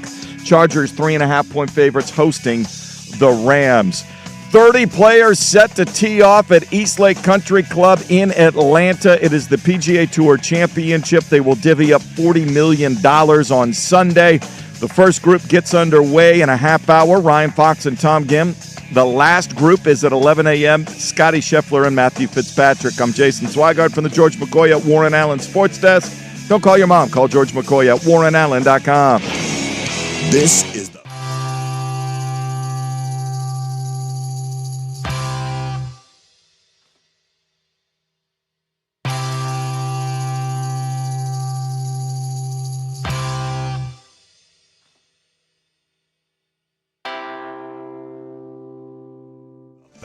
All right, welcome back in. 728 on Portland Sports Leader, 105.1 The Fan and the Fan Sports Network. Good morning. Happy Thursday, everybody.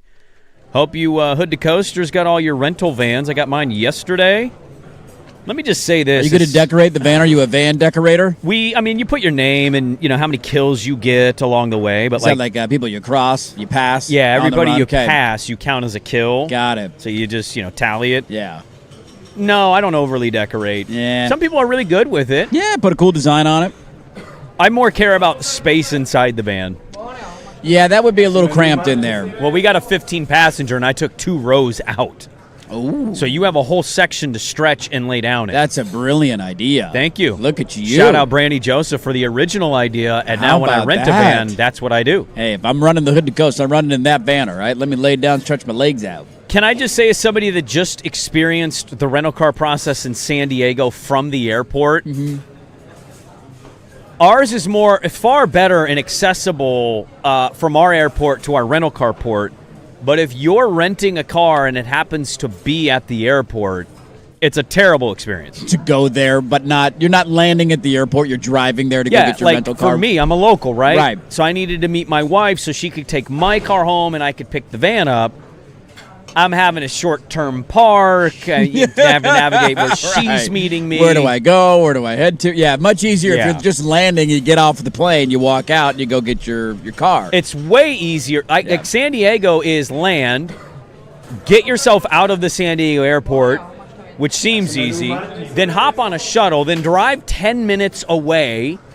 You know what I mean? Insanity. It was a pain in the ass. Insanity. And Portland's is like off the bird, through the airport, right outside, there you are. I would like to politely thank you for funding the Moda Center renovations. You renting a car in Multnomah County is going towards the county tax dollars that will be funneled towards paying toward the renovation. So on behalf of all of Rip City, I'd like to say thank you. You know what? For your contributions. I'm happy that my tax dollar is going to making my seat and my experience more enjoyable. And as somebody who grew up in Multnomah County and no longer lives in Multnomah County, I'm glad I could participate in this endeavor. People helping people.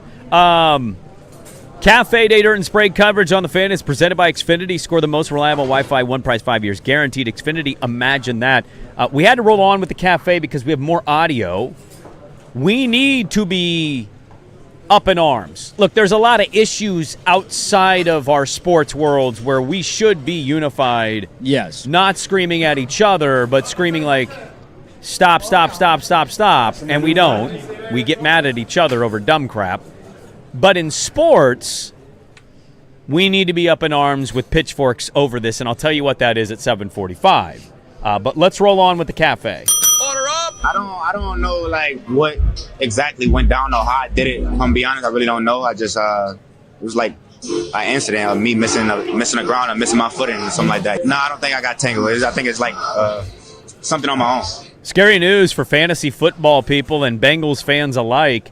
Jamar Chase was seen hobbling, and then about an hour later did an interview, and that was him explaining what happened on his knee. He says a slight hyperextension.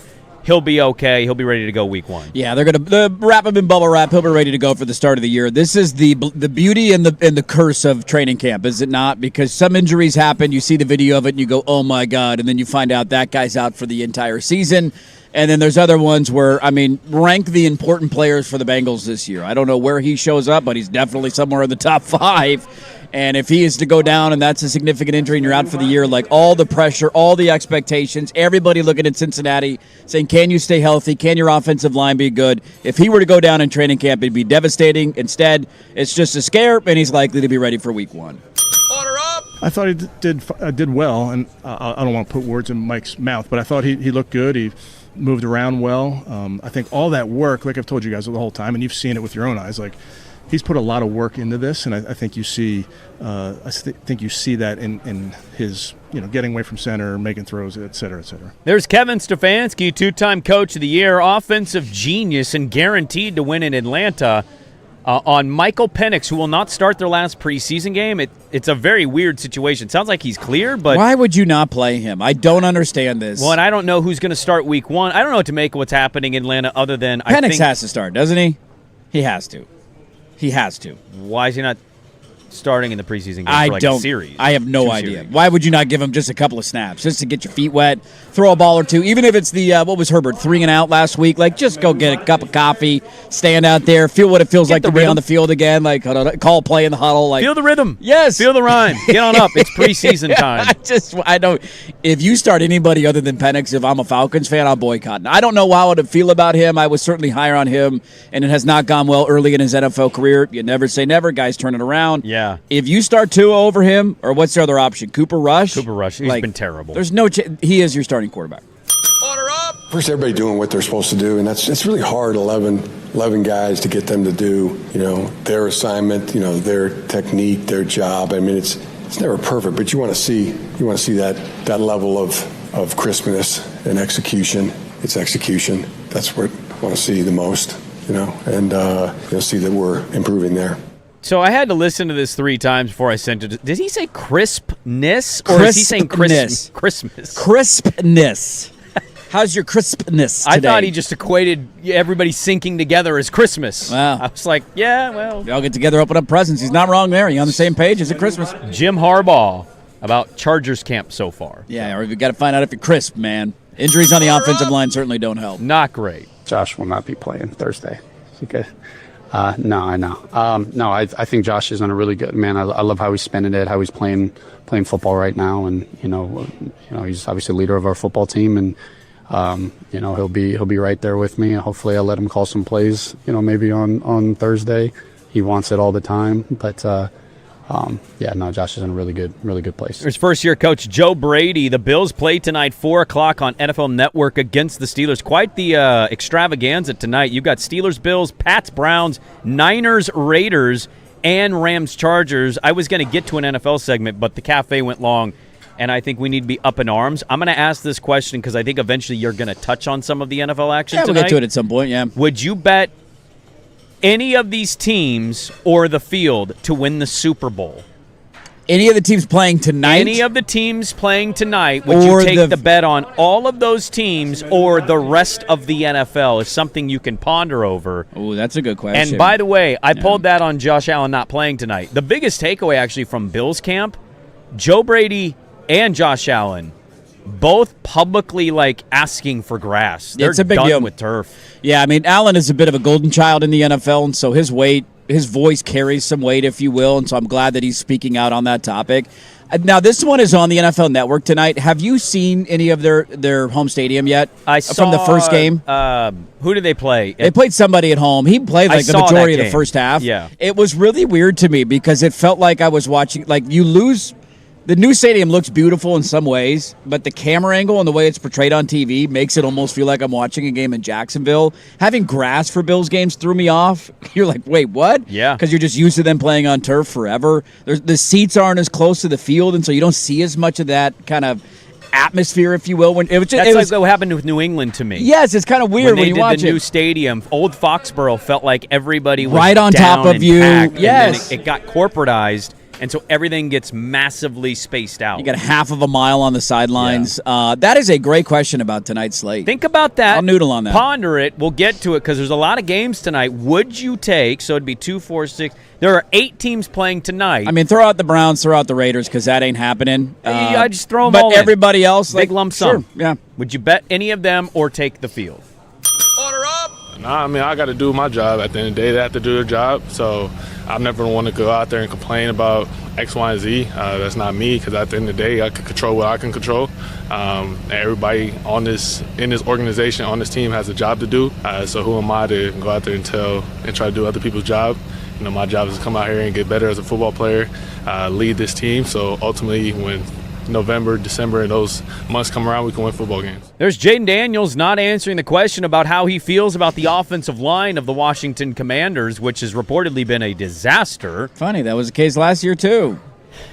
Feeling a little C.J. Stroudish right now, and I like Jaden Daniels. I'm just like, if you don't have an offensive line, yeah, we've seen it just messes with you. It ruins everything for you. I don't know what the Commanders are going to be. They are a handful of team that I would say you could sell me on both scenarios, being bad again or coming back to the forefront and being in a conversation. Yeah, he's in a very unique spot. The expectations were so high a year ago, and everything crumbled around them. And look, not to pump up my guy too much, but watching guys go through offensive line issues and struggle and either not be able to stay healthy or survive a season, to me, it puts into context and perspective how good Herbert was in the regular season last year because they had a historically bad offensive line. And they won 11 games and still went to the playoffs. And his numbers were decent at the end of the year. It's not an easy thing to do and survive as a quarterback. He's not the biggest guy. He's not the strongest guy. He certainly relies a lot on his athletic ability. But if he's got to run for his life on every play, he's going to be good for a couple here or there that make you go, damn, that was a hell of a play. You just cannot survive as an offense long-term if you cannot protect the quarterback. And finally, Cafe Day Dirt and Sprague wraps up with a local note. When I talk about Braden, that does not mean that I have an indictment on anybody else and how they played. It is just really, truly highlighting him as a person. And it does not mean that the other players did not showcase the things that were necessary as well to be the starting quarterback. Braden just rose to the top, and that's just how it was, okay? All right? When the statistics all were laid out, his numbers were just a little bit better than some of the other ones. I will tell you this. In the event that we have to turn to one of those other quarterbacks, for whatever reason it may be, I have full confidence that these guys will be able to go out there and perform to a point where they all were completing the ball right at about 78% equally across the board. And so it was a tight race. There were a few other factors that factored in, turnovers, all right, putting the ball in jeopardy. And I think I kind of mentioned those things to you guys before, but that's what rose Braden to the top, okay? Team was excited about him getting this opportunity, all right, and we want to make this fun for him, but also give him the chance to right now get prepared mentally to be that starting quarterback. Jamarcus Shepard, Oregon State, on the decision to make Braden Atkinson the starting quarterback for the Beavs, who also, by the way, he spoke to the media yesterday. I took most of it down, but very young football player type responses, not a lot there. But the key to his recruitment for Mitch Dahlin at Oregon State was the Mercer-Auburn game. He showed out, and Dahlin heard about that because he was in the state of Alabama with Shepard. Yeah. And so that's what led to the relationship building, but there's Jamarcus Shepard on the Beavs' new starting quarterback. Yeah, look, I think it's a respectful way in the modern era of you don't want to throw anybody under the bus. You're not going to come out and kill the guys that didn't win the starting job. You don't want anybody to enter a transfer portal. You're going to need depth, and you don't know if you're going to stay healthy at that position. So you always got to be complimentary of everybody on your roster at all times and think about the words that you're saying as a head coach. So I thought he handled that well, and I'll maintain, man, like, the completion percentage thing in practice is kind of funny to me. But besides that, if I'm a Beaver fan, this is the guy that I want to start. It might explode in your face and be terrible, but he's, the Mercer kid that we saw against South Dakota in the playoffs throwing 4 picks, and it's a disaster. Malik Murphy starts by week 4. I don't know. but I would rather roll the dice on somebody who I could say is a sophomore, has a little bit of upside. We paid him to come here largely to be our starter. Malik Murphy only stayed because he didn't have a lot of other options, and there's a ceiling on what Malik Murphy could do. We've all seen it. And so roll the dice and see what you got, kid. We're going to see it in 2 weeks. There we go. Cafe Day, Dirt and Sprague, the extended edition today on a Thursday morning. It's a Magic Hat Thursday, but coming up next, we need to be up in arms about this right now. I'll tell you what it is on The Fan.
A lot more to get into. It's a Magic Hat Thursday. We'll dive into that in the final hour. I occasionally am guilty of being scatterbrained in the sense of like I have 8 things thrown at me at one time and I want to talk about all of it instead of just, spacing it out or holding it or never getting to it. Focus on one thing and dig your teeth into it. I want to get to the up in arms thing that I've teased now for about 45 minutes and Very curious what this is. But very quickly, our Yes. good friend Terry Boyd of Terry Boyd's World. Yes. Just told me during the break in the exchange into the urinal. Yes. You guys took a leak at the same time? He got his 7th hole-in-one yesterday. How about Terry and had to Boyd? pay a $1,000 bar tab. And I didn't say it, but I was thinking, I ain't doing that. Sprague didn't pay that. Your bill wasn't $1,000. You got food and beer out of the deal. I ain't doing that. You smited the golf gods. Maybe you're still paying for it all these years There is a number that every person alive would tell you it's not worth getting a hole-in-one if I told you had to pay a certain price. Absolutely. You haven't had one. I don't know what your number is. Yeah. But there's a number. It's a benefit of getting one at a kid's course when you're in 6th grade. There's no bar tab. Popsicles for everybody. I'm not buying anybody anything, man. I don't have any money. Pops on me.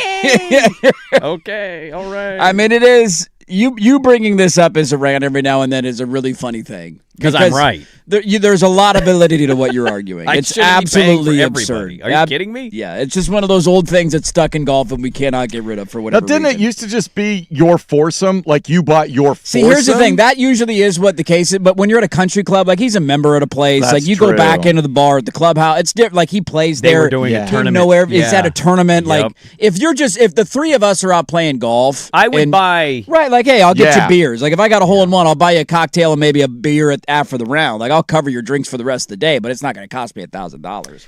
All right. We'll get to the third hour. I have to get to this. I am outraged by it, and I think everybody else will be if they're not already.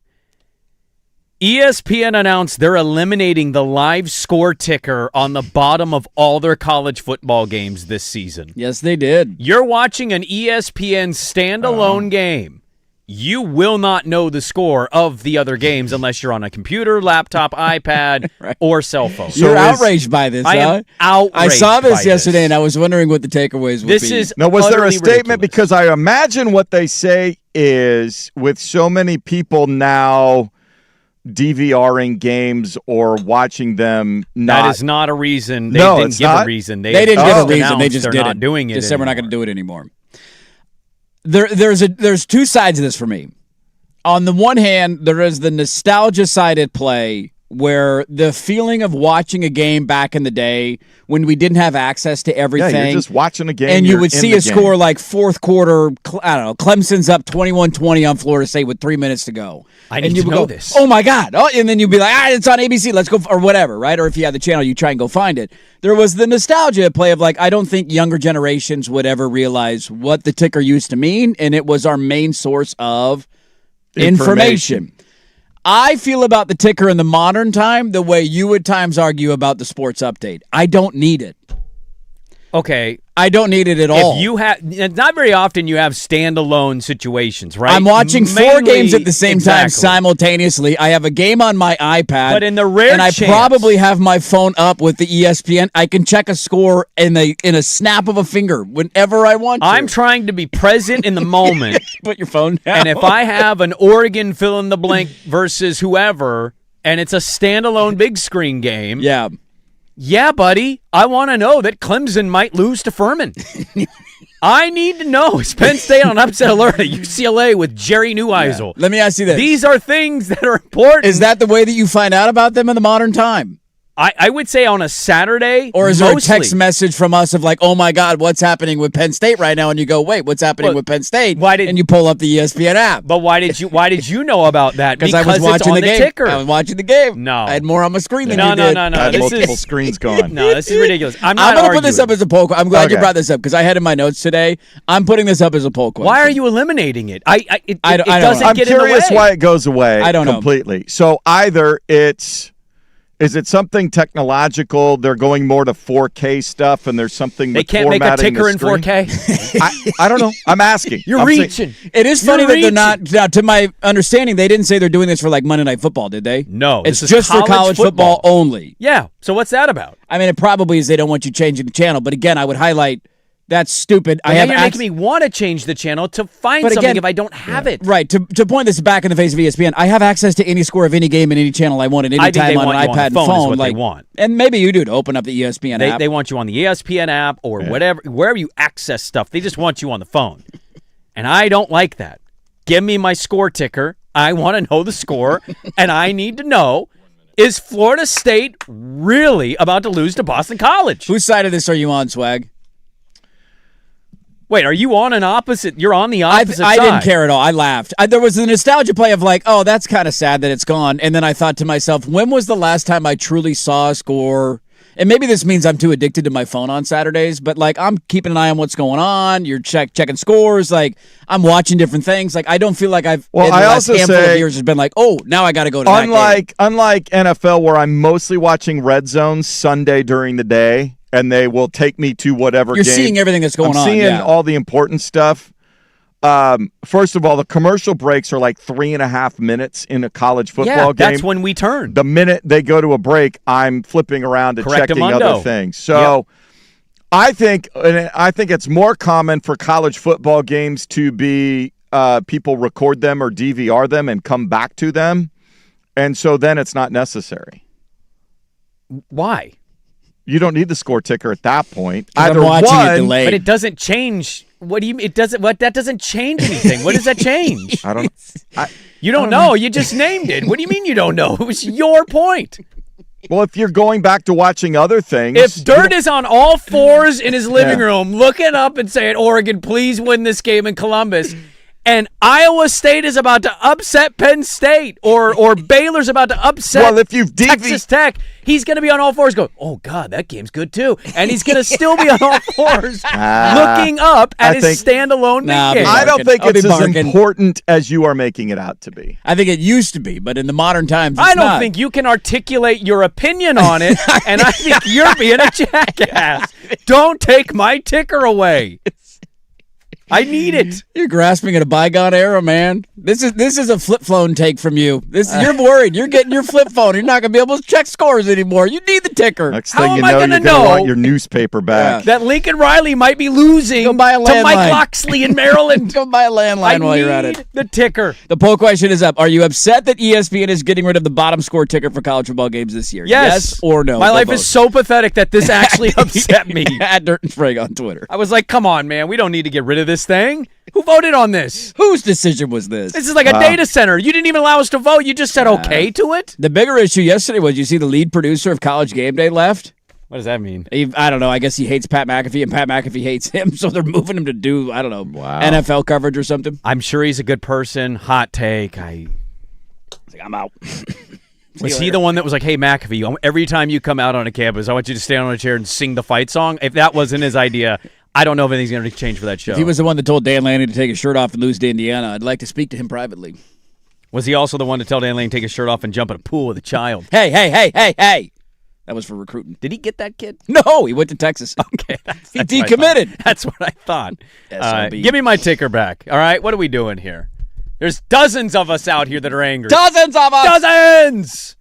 All right, loaded third hour. We got the Magic Hat in the fourth hour. Dirt and Sprague back with more on Portland Sports Leader 105.1 The Fan. It's time for Who's Stinking It Up? Woo! Do not go in there. A sports lowlight, ripped from the headlines. We couldn't do diddly poo. Brought to you by Three Mountains Home Services. Schedule your appointment online at threemountainshomservices.com.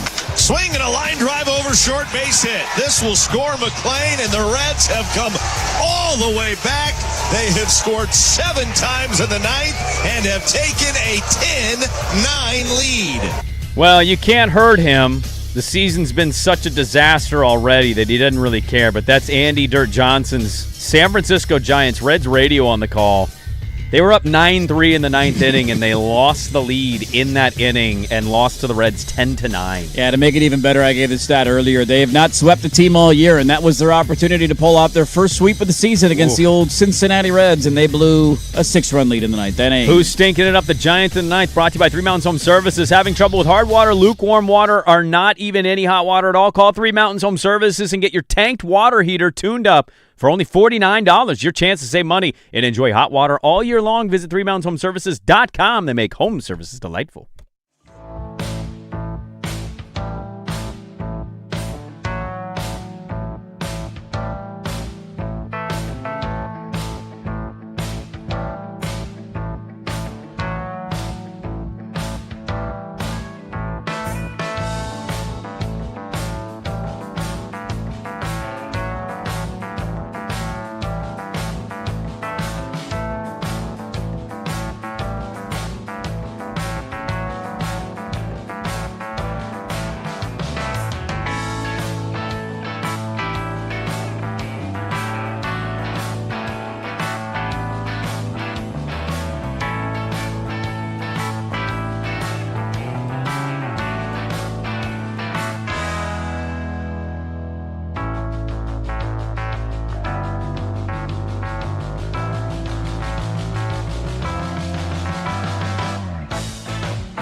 Now, from the George McCoy and Warren Allen Sports Desk, a Sports Center update on the Fan Sports Network, 105.1 FM and 1080 AM. First on the Fan, the final week of preseason action in the NFL gets underway this evening. 4 games in all. First up, 4 o'clock on the NFL Network. The Bills hosting the Steelers. They are 3-point favorites in Buffalo. 5 o'clock in Vegas. The Raiders are 3-point favorites hosting the 49ers.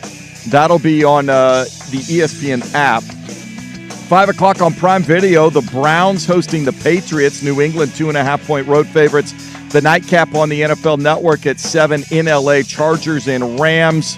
The Bolts, 3.5-point favorites there. In the NBA, the Timberwolves have agreed to a 2-year, $12.4 million deal with Jonathan Kuminga. Second year of that contract will be a player option. They are getting ready to tee off at Eastlake Country Club in Atlanta, the Tour Championship. 30 players making the final field. They will divvy up $40 million of purse. The first group off here is Ryan Fox and Tom Kim. The last group going off at 11 a.m. this morning, Scotty Scheffler and Matthew Fitzpatrick. I'm Jason Swigard from the George McCoy at Warren Allen Sports Desk. Don't call your mom. Call George McCoy at warrenallen.com. This is the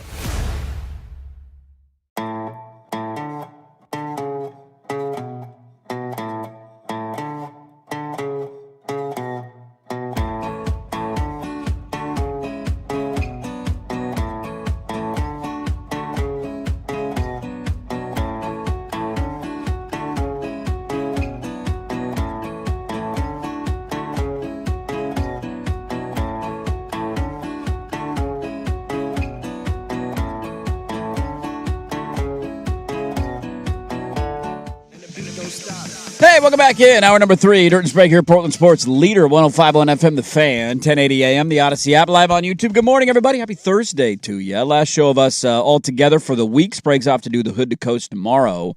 And then we'll all be back on Monday because it'll be the return of actual, real, everybody plays football. Well, also next week. Reacted to actual football. Does USC lose to San Jose State this weekend? The only game I'll have, well, I mean, I won't be able to see every second of everything, but like I get to the coast around noon. Yeah. I'm going to definitely DVR the USC game, even though I know the final is going to be like 49-7. Maybe more lopsided than that, yeah. Well, let me ask you this, actually. Fire away. Because what I think I don't like in our industry is the people that lie about watching stuff versus just being outright honest about it. That happens quite often. Like if TCU beats North Carolina 27, there's no need to watch that 7. Game. I'm only going to be watching it because I will be at home. I'm going to wake up. I'm going to be laying on my couch, and it's just going to be. It's the only game on at the time. Yeah, and it's one of the few duck game stuff will start the next weekend. So I don't have a lot of weekends through the year where it's just like wake up, sit and watch college football.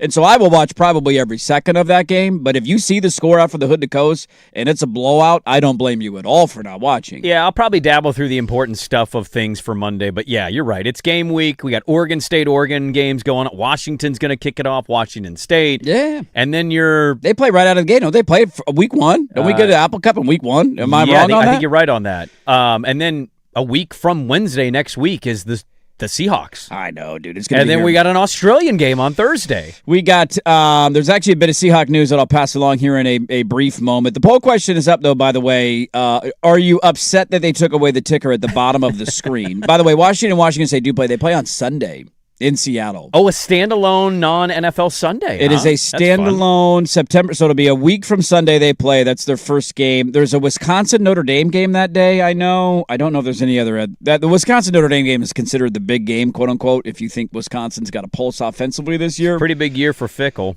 I would tend to think so, but they also just gave him a contract extension, so I don't really know what the hell Wisconsin's doing right now. Well, his buyout is $22 million. I looked out coaches' buyouts yesterday. He is $22 million. I mean, you can argue of week 1, the Sunday slate's got it better than the entire Saturday slate. You got the Apple Cup at 4, or it'll be 1 o'clock on NBC. I got East Coast Times here. And then it's Wisconsin, Notre Dame. You also got Louisville, Ole Miss. That's the only top 25 matchup in the entire week 1 calendar. Is on Sunday. It's Louisville versus Ole Miss. That's Huskies the only one we get. Are 22.5-point favorites. Yep, 22.5-point favorites. So we'll get some more of that. It'll be fun. Everybody will be playing next week, and we'll get to talk about everybody kicking their seasons off. A couple of quick thoughts that came in on the ticker that made me chuckle. A fair point. Somebody said if it was a bygone era, then why would they get rid of it altogether instead of only during college football? Totally fair. Yeah. Totally fair. We know why they're doing this, though. They're doing this because they don't want you switching over to Fox and seeing a game. I just chuckle at that notion of like, you think that's what this is about? Not switching over to Fox? What's the other argument? Give me any other argument. I can't think of one. To your points, right? Like, I don't use it anymore because I just have my phone readily available to keep an eye on What do you mean scores. you don't use it? It's just there. You just see it and you choose to not look at it sometimes, and sometimes you get updated. I guess my point of not using it would be I already know the scores of the game. Yeah, see, when I'm watching, so let's say I had a quad box. Yeah, you got 4 games on the same time. Or 3 games, because I have YouTube TV, which is another thorn in the side of the ESPN argument. If I have YouTube TV, I can usually do a Fox game and an Espen game. Right. There's not right? many times on a Saturday where there's actually more than 4 games at one time that are worth watching. Exactly. Because it goes on all day.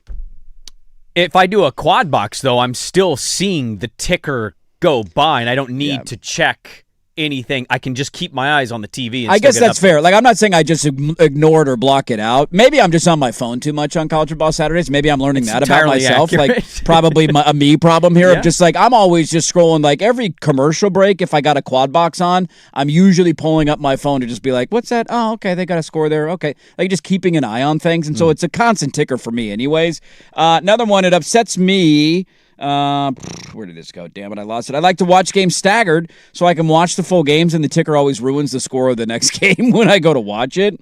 So there's that on the recording side of things. I did love this text. Let me just. I just love that he had that opinion. He could not explain why that was. He's his also opinion. not able to defend himself right now because he's pooping. He's Somebody got said a huge, throne visit right now. Bummer Brandon has a point this time. That one made me chuckle. You know what? This Bummer Brandon guy is kind of on something here, man. Let's get to the bit of news out of the National Football League that just came across the wire. I would imagine more music to the ears of Seahawk fans. Let me get it right because I saw it too. Hit me with it. Seattle just handing out contracts left and right, and they have added Leonard Williams to the portfolio. He has gotten a 3-year, $90 million contract extension with the Seattle Seahawks, and he's only 32 years old, still in the prime of his career. He was a monster addition for them and awesome last year, and now has received a 3-year, $90 million extension. I think I read if he ends up playing out all 3 years, like, you know, because guys could get hurt, you get cut, whatever, things go sideways. If he sees all 3 years, $90 million of that, I think his career earnings would be over $250 million. Well, I have a quick question. So, one, this is smart business again, John Schneider, who it's funny, there's a lot of bad things you could pull from our show that age poorly. You could do that to anybody, really. Oh, for sure. One of them was me last year going in questioning, are we going to be questioning John Schneider anytime soon? Because I brought in Sam Darnold, and there was a lot of mixed reaction to that. They win the Super Bowl. This is very good business by John Schneider. So in my face, JSN 4 years, 168. Yep. Made him highest paid receiver. Devon Witherspoon, they just got the 4-year, 132. Yep, that one drug on for a while, but they got it done. Leonard Williams, 3 years for 90, and Derek Hall, one of their best backers, 3 years, $42 million. I mean, I think he put all $42 million into his tires. Probably for his monster truck that's lifted. This is just really smart navigating by a general manager and an organization. It's also incredibly, look at who they've signed. These are draft guys or a guy that nobody wanted, which I know as a fan of a team in the division when they have to play them, Leonard Williams is an MFing problem, and I just how did he get through multiple teams? Yeah, it's a big head scratcher for sure. How is he not still a Giant or a Jet? Right. $56 million guaranteed in the deal. I'm with you. Just, wrong place, wrong time, not going well for the organizations. It's also a reminder, too, of you could have the best defensive tackle on the planet that you want, but if you're incompetent as an organization, it's not going to matter. We see that with positions all over the NFL of guys who are really good at what they do, but they play for a bad organization, and all it takes is getting them out of that spot, and all of a sudden, look at that. He's a big impact player on a Super Bowl championship team. So $56 million guaranteed is, I think, a great deal for Leonard Williams. Again, if he sees the entire thing, I think his career earnings are about $250 million. He's only 32 years old. So he's Aaron Donald light. I mean, he's not an Aaron Donald, but Aaron Donald is one of one, but he's that next tier of defensive lineman, and he's been awesome, man, for a long time. A huge addition for them when he came over, and now you got to reward your guys. Now, there's going to be some guys who have to go because of these contract extensions that you're talking about, and that remains the biggest question to me about Seattle this year is just what Bud Clark goes down for the season, that officially, by the way, out for the entire year. What's your depth look like, right? A couple injuries happen. It's the NFL. Guys are going to get hurt. We know what will take place. They leaned on a lot of those depth pieces last year, especially later in the season, and so you're just going to have to make some sacrifices to keep everybody happy, and it's not always easy to replenish that depth in one offseason cycle with free agent signings and with draft picks, and they certainly tried to do it, especially in the secondary. That's really the only question I have about Seattle. I guess the depth defensively, and what does your run game look like this year? Considering you're a little banged up, your first-round pick has not been fully healthy throughout camp, although there's no alarm bells that he's not going to be ready for week 1. But he's been a little dinged up. I don't believe he's played in the preseason, and so you haven't gotten any reps in a game yet. So what does the run game look like in the depth defensively? Other than that, Seattle, not a lot of question marks on that roster. No. I asked a question earlier, and it's something we can talk about with the NFL slate. When you look at the preseason action tonight, I mean, none of these games are real of note because a lot of guys aren't playing. Steelers, Bills, Pats, Browns, Niners, Raiders, Rams, Chargers. So seemingly there is a team that you would put in the contention category. Rams are the favorite in the game. NFC, and the Bills are one of the favorites in the AFC. The Steelers won the division last year. The Niners were better than expected. They're old, but they're still the Niners. And the Rams, Chargers speaks for itself with Herbert and what the Rams be. Like, would you bet that group to win the Super Bowl or take the field? Because in that group, you are omitting a team like the defending champion Seattle Seahawks. Yeah, you don't get Seattle in there. You don't get Denver in there. Nope. No Kansas City. No Kansas City. No Chicago. No Green Bay. Philly, if you still think there's a chance there. Green Bay, for sure. No Houston. I think because of the having Buffalo and L.A. playing tonight, the Rams, All that LAs. LA. Yeah, both LAs. Yeah. I'm high on the Chargers, but I also acknowledge I'm high on my own supply there. Tough road game for the Rams. Got to go across town, man. Oh, wait, no, it's the same stadium. I think I would take tonight's teteams. I think I would. You would bet a ticket on one of the teams in tonight's game. If you gave me the bulk of the teams tonight. The field? Like, I'm not going to pick Pittsburgh to win the Super Bowl. I don't see Aaron Rodgers doing it at this point of his career. The Cleveland Browns are out the window. The Raiders are out the window. The Pats, I'm not high on, but I also acknowledge, like, they got A.J. Brown. Like, there's Drake May. Like, I get it. Yeah. I just think there's going to be a little regression this year. But yeah. It's an opinion, right? I don't know if it's going to end up being true. Yeah. The Niners, if they stay healthy, will be in the mix. They weren't healthy last year. They're the third best team in the NFC. And I do think the combination of McDaniel and Herbert is something that's very intriguing to me for the Chargers. Plus, I get the Bills and the Rams on top of it. I think I would take tonight's teams. There's only a couple that I'm like, damn, Seattle being one. I do think Green Bay is going to be better than people are giving them credit for this year. Well, your Vikings are not in this right? mix. And then there's the other teams of Detroit. like who could be this year's Seattle, if you will, because nobody saw Seattle and New England coming last year. You know who else is not in this? You have an actual ticket on it.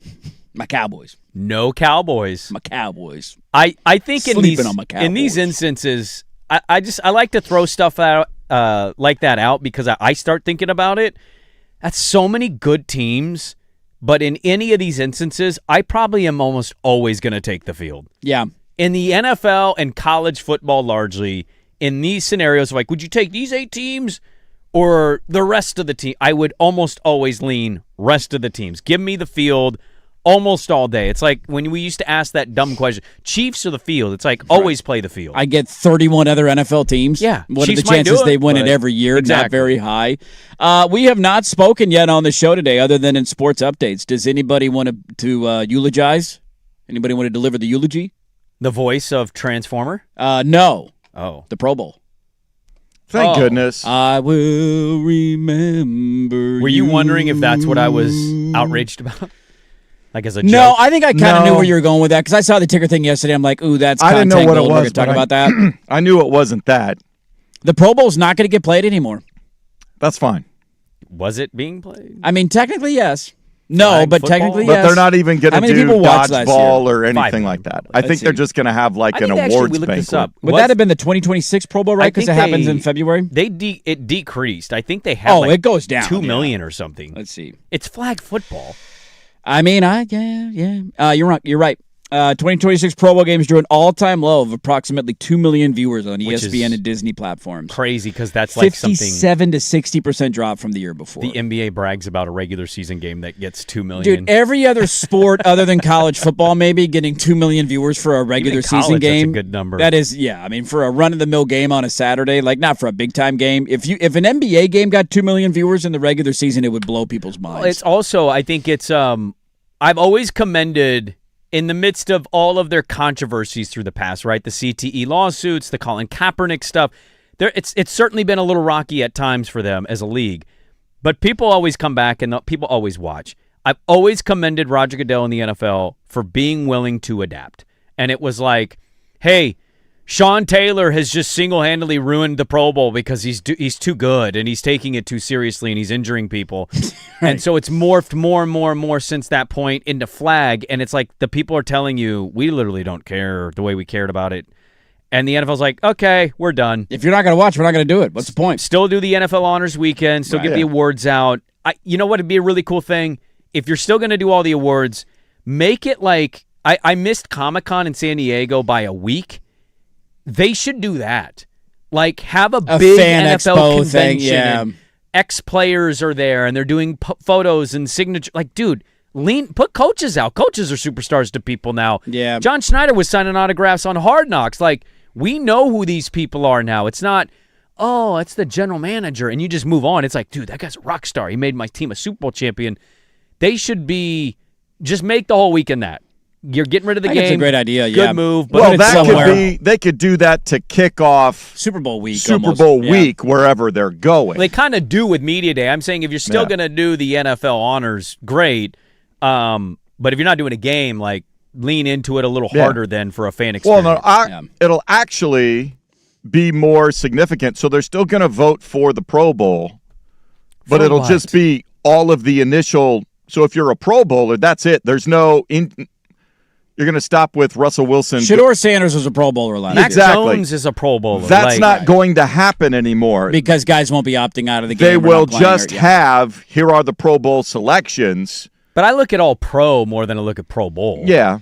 I do too. So what's the point of it? If you're not playing the game, what's the point? I tend to agree The with you NBA there. ruined, or if the NBA Well, I got rid think of the All-Star game, there's they a wouldn't peer announce voting. All-Stars. There's a peer voting process to it. The All-Pro is writers or something like that. Which is fine. So the numbers the last 5 years. So 2022 was the last traditional game that they played. Traditional is not a full football game, but you get the point. 6.7 million viewers. 2023, they switched over to flag football. It went down to 6.3, so you lost a little bit, but not a ton.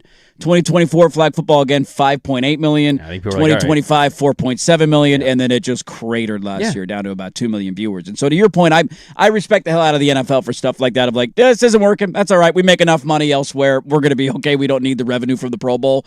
We'll be fine. And I'm sure they find another way to spin it to Swag's point and do something that week. And the players have something keep to Super Bowl telling them, week, but- we don't want to put our bodies in risk for a game that does not matter in any way, shape, or Well, form. they're also getting ahead of the obvious. They're going to have a labor fight about that extra game. Right. That's a fairly So obvious take one thing. more thing off the table that the players are One going less to do. preseason game. Now you don't have to do any Pro Bowl type football activity. What's the next league that should eliminate theirs? The NBA. It's such a tired debate every year.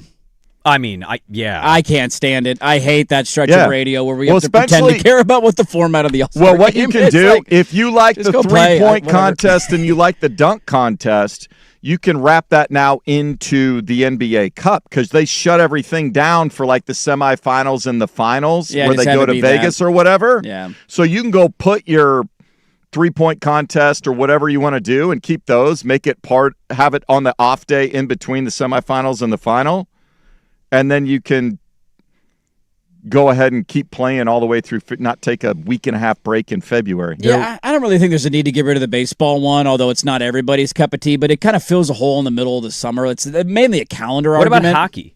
Hockey got rid of their All-Star game. Oh, No. you're right. Don't they just do a skills thing now, or do they actually still No, play a game? it's Is it 3-on-3? it's 3-on-3. Oh, okay. And it's actually kind of fun and entertaining for people that like hockey. If you don't like hockey, then It's just, for me, the hockey and the basketball thing is the time of the year. Now, basketball is a little bit different because it comes after kind of on the heels of football season, but there's so much going on the sports calendar that time of year that I'm not jonesing for more and a desirable but All-Star hockey game's may not be something. going to They want to do the Four Nations. they want to do the Four Nations Cup. So I think if they do that, they'll get rid of the All-Star. Because the year they did the Four Nations, they did not have an All-Star No, game. they did not. They got rid of it, and they had the Four Nations, and it was massive. Boom for hockey, right? Yeah. And so I'm not somebody who seeks out All-Star games anymore. It's big for kids, I guess. It's cool for the communities that get it, if you get it. But I think in baseball, As a I fan, think I'm like, one, oh, for no. guys that aren't in it, it's a nice break in the middle of the season because you play every damn day. But is it real? I mean, it's really not that long of a break. No, it's barely a week. They'll play the night before everything starts, so then they're flying to the cities or they're flying to Well, Cancun. for the guys in it, no, they don't get a break at all. But even the guys off, it's not a full You play week. on Sunday, and then your it next starts game, on Monday, and there's I think you one play game on on Thursday, Thursday, Friday. and everybody else starts the following Friday. You got 4 days off. It's not, because it's not that awesome. Fly home, see your family, or if you don't have, You went on vacation without your family. That You must too. be a real family man. 4 days, I'm out of here. Who are you man. hanging out with in Cancun? You know what I mean? There's some NFL tidbits for you. Leonard Williams, big contract extension, $56 million guaranteed from Seattle in the Pro Bowl. We will remember you. What's your favorite all-time Pro Bowl memory? Is it Sean Taylor decapitating it's a punter? probably Sean Taylor just Has to be the all-time, obliterating a punter. Yeah. R.I.P. Look, getting it out of Hawaii, too, was like, that was the start of the downfall. That was a real destination every year. situation. That was the only incentive to get the players to do it because they could take their whole families and all that stuff. Most states are freezing and miserable in February. And then when they stopped doing that, they're like, Where did they put it? Orlando? Orlando. I think it was in Vegas one year. Yeah. Hawaii or Vegas. Give me a break. Although my brother-in-law went to one of the years when it was in Orlando because he was doing some work stuff. So he got to like be around the players for his job. And, it's Orlando, but he was like, dude, it was pretty cool, though. It's really chill. It was really laxed. And I think part of that is guys they didn't really care about the game. It's just kind of not that they ever really did, but right. Little lax out there. Hey, Nate, do me a favor. Tighten up. Come on, guys. Here we go. How about this? Let's stick in the NFL. If you were going to rank teams in this category, who would your top 5 be? And do we agree with this person rankings? I'll explain what it is. We'll get to that little more NFL next on The Fan.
Sports Center update on the Fan Sports Network, 105.1 FM and 1080 AM. First on the Fan, a day after the sale of the Seahawks to the from the estate of Paul Allen to the Kosla family was unanimously approved today. It looks like they have signed Leonard Williams, defensive tackle, to a 3-year, $90 million contract extension. $56 million of that will be guaranteed as part of the deal. 4 games to kick off week 3 of the NFL preseason tonight. In Buffalo, the Bills host the Steelers at 4 on the NFL Network. They're 3-point favorites. 5 o'clock on Prime Video, the Browns welcome the Patriots to Cleveland. They're 2.5-point home dogs. Also at 5 o'clock in Vegas, Raiders 3.5-point favorites hosting the 49ers. The nightcap at 7 in L.A., Chargers and Rams at SoFi.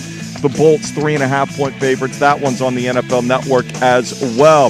They have begun play at the Tour Championship, round 1, trying to divvy up $40 million in the purse and decide a champion. Justin Rose, Adam Scott with pars early on. Scotty Scheffler will be in the last group at 11 a.m. Jason Swigart from the George McCoy at Warren Allen Sports Desk. Don't call your mom. Call George McCoy at warrenallen.com. This is the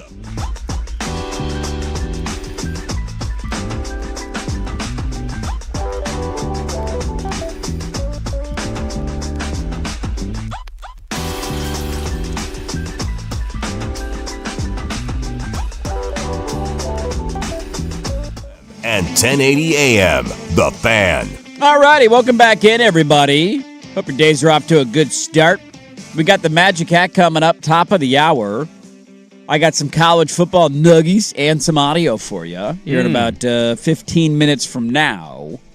So a lot still to get to in our Thursday show. We got some preseason games tonight. We can dive in a little bit here in the final hour of the show. I saw this earlier, and I thought it was an interesting way to rank teams, and I'm wondering if we agree. So we all know when you turn on when you turn on Red Zone on Sunday to watch NFL football, there are a number of teams that will pop up on your TV that you go, oh, do I need to see that? Sometimes, and I've noted this, it feels weirdly like they're choosing to go to the bad game the most as like a way to get you to either go to the network or buy the Sunday ticket. Like it's a theory I've come up with. You think there's a conspiracy theory here of like, let's show a lot of Cardinal plays on the Red Zone. I don't think I'm wrong on this. I can't give you an exact breakdown of it, but I had a lot of Red Zone moments last year where there would be, fill in the blank, X amount of games in the 10 a.m. window that you'd be like, dude, that's a pretty good game. Dude, that's a pretty good game. And I would have the Red Zone on, and it'd be like, Raiders, Titans shoved down let's your throat. go back to Tennessee where the Titans are approaching the Red Zone it's against still the Raiders. 0-0. And I'm like, I don't need Scott, you don't need to do this. Come on, Scott. And I have a theory that it's to drive you to the network standalone game in your region or to get you to purchase Sunday tickets so you don't have to see it anymore. I think I'm buying your conspiracy theories. So we all have those on Sundays, right? You're like, God, I don't want to get this Panthers game off my TV. Don't we have the college Red Zone starting this year? I think so. I think they're doing something like that, but you can't put them all under one umbrella, so that's kind of weird because it's like just ESPN games and all that. But this is a ranking on the other side of the teams that you get most excited to watch. So an NFL season ranking of Red Zone exciting teams. They pop up and you pop up. Catch my drift? Now, this is a ranking from Benjamin Solak of ESPN, and he used the following criteria to rank the most exciting teams. Big playability, competitive games, star players involved. So we're ranking this off of last year. Yes. Okay, that's always good. And nothing offensive, meaning the offense will be exciting I think and he's competitive. projecting into this year. Yeah, he is. And I'll get to the rankings. Your projections only happen off what you just did. Or what you did in the offseason. What you did in the offseason, what your roster looks like. You can't project out if you haven't had play together. Hey, I'm just giving you the list. Giving you the list. That's fine. I'm in on the list. I also find it, interesting that we're projecting out now. We know who these teams will be. Here are his top 5 most exciting teams in the NFL. They show up on your screen on Red Zone and you go, yeah, all right, this will be fun. Okay. Number 1 on his list is the Chicago Bears. Numero uno, Caleb Williams. Weren't we doing this 2 years ago when they were Unwatchable. They were not very good 2 years ago. Last year, very watchable. Well, what version of the Bears do we get? The beginning of that year not at the start of the year, not but great. Towards the back end of the year. Okay. Number 2 on the list, to nobody's surprise, the Los Angeles Rams. Get it? Number 3 on the list, the Detroit Lions. Explosive play, star players, no names. Totally get it. Going to score a lot of high-scoring games. Their defense seems like it's been really bad now for 2 years. Injuries a big part of that. So far, I would have made the exact same list. Number 4. Seattle Seahawks. The Los Angeles Chargers. Quote, if you aren't chomping at the bit to see Justin Herbert in the Mike McDaniel offense, then you and I don't like the same football.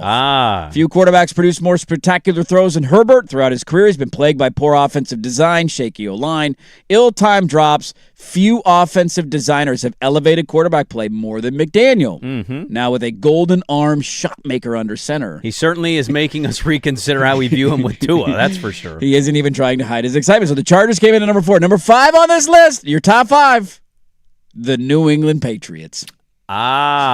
Adding A.J. Brown. Yes. Best record in the AFC last year. Rounding out the rest of the top 10, Dallas at 6, Cincinnati at 7, Seattle at 8, Minnesota at 9. How is Seattle all the way at 8? Denver at 10. They had the best receiver in football last year. That they did, Bob. That they did. They added they replaced a running back with a rookie. Yes. Who has been getting good reviews in camp and not played in a game yet. Darnold threw for 4,500 yards. Like, what am I missing? I don't know what you're missing. Stars on the defensive side. They got a lot of stars out there. A lot of known players. 8th. So red they have zone, some of the best return game and special teams in they all do. of football. They absolutely do it. I mean, it was huge for them in the postseason and in winning the NFC, the number 1 seed and coming back against the Rams, right? That without a punt return in that game, you probably don't win it. So if I were to give you the red zone, who are your top 5 watchable teams in the NFL, do you put the Seahawks in your top 5? Because I think there's a difference between being a good team and a exciting, if that makes sense. Yeah. Well, when you watched them, were you bored? At times, yeah. When Darnold threw 4 picks against the Rams. That's the Rams were also boring in that game, too. They want to run the football as much as any team. They do. So as far as spreading it out and letting it go like Cincinnati with Burrow and do you also look at the idea that a team could have like a really bad performance, but it's entertaining? Like, I'll give you an example here. It has to be bad defensively. This team can be like explosive and fun, but also have an ability where their quarterback will throw 3 picks, and you'll just feel like, oh, God. What's happening? The Jags. Yeah, Jags have that vibe for sure. The Cowboys are a good one, too. When they just randomly have Dak throw 2 pick-sixes at home. Right, and then they could somehow score 40 unanswered, but then their defense gives up 30 unanswered, and they lose the game 45-42. They blind their own players. That's kind of where the Bengals are. The Bengals are for sure in that categgory for me, because you just never know what you're going to get. The Ravens are just as capable of being the most explosive. We've seen that. All of a sudden, Herbert has a game where he is colorblind and doesn't know which guys are the defensive. To your point on Jacksonville, Solak ranked them 17th in the NFL. They are behind the Bills at 16. Bills are all the way down at 16. Phillies. Watching Josh Allen is 16. Right. I disagree with that one. Yeah. Strong disagree. A huge disagreement. I see what he's saying about like the Chargers, right? I don't know if Daniel will or will not, but yeah, I understand the excitement for it. But the Bills are 17th? What did you say, 16th? Yeah, 16th. Behind Philly, and that's where you're going to get pushback from me because I think there's an argument to be made. You want to talk about a team I don't want to watch? It's Philly. We know they're good. Watch them. I mean, I didn't really want to watch them when they were going to outside of Saquon Barkley and some guy like They at least won the Super Bowl that year. They were very good. They were a rough watch. I think there's a comparison a little bit between Seattle and Philly. Now I'm much higher on Darnold than I am on Jalen Hurts. That's not the comp I'm trying to make of like they're good defensively. They kind of grind you down. That's the way that they win games, and they're the best team at the end of the year, and there's no debate about it. That doesn't mean that's the most exciting brand of football to watch. I mean, if that makes sense. The easiest way to play this game is to just play the reverse of every division. Who's the worst in the AFC East? Like who it's going to be the Dolphins this year. Are you sure about that? I disagree with you. I think it's going to be New York. I think they're going to be worse than the Jets.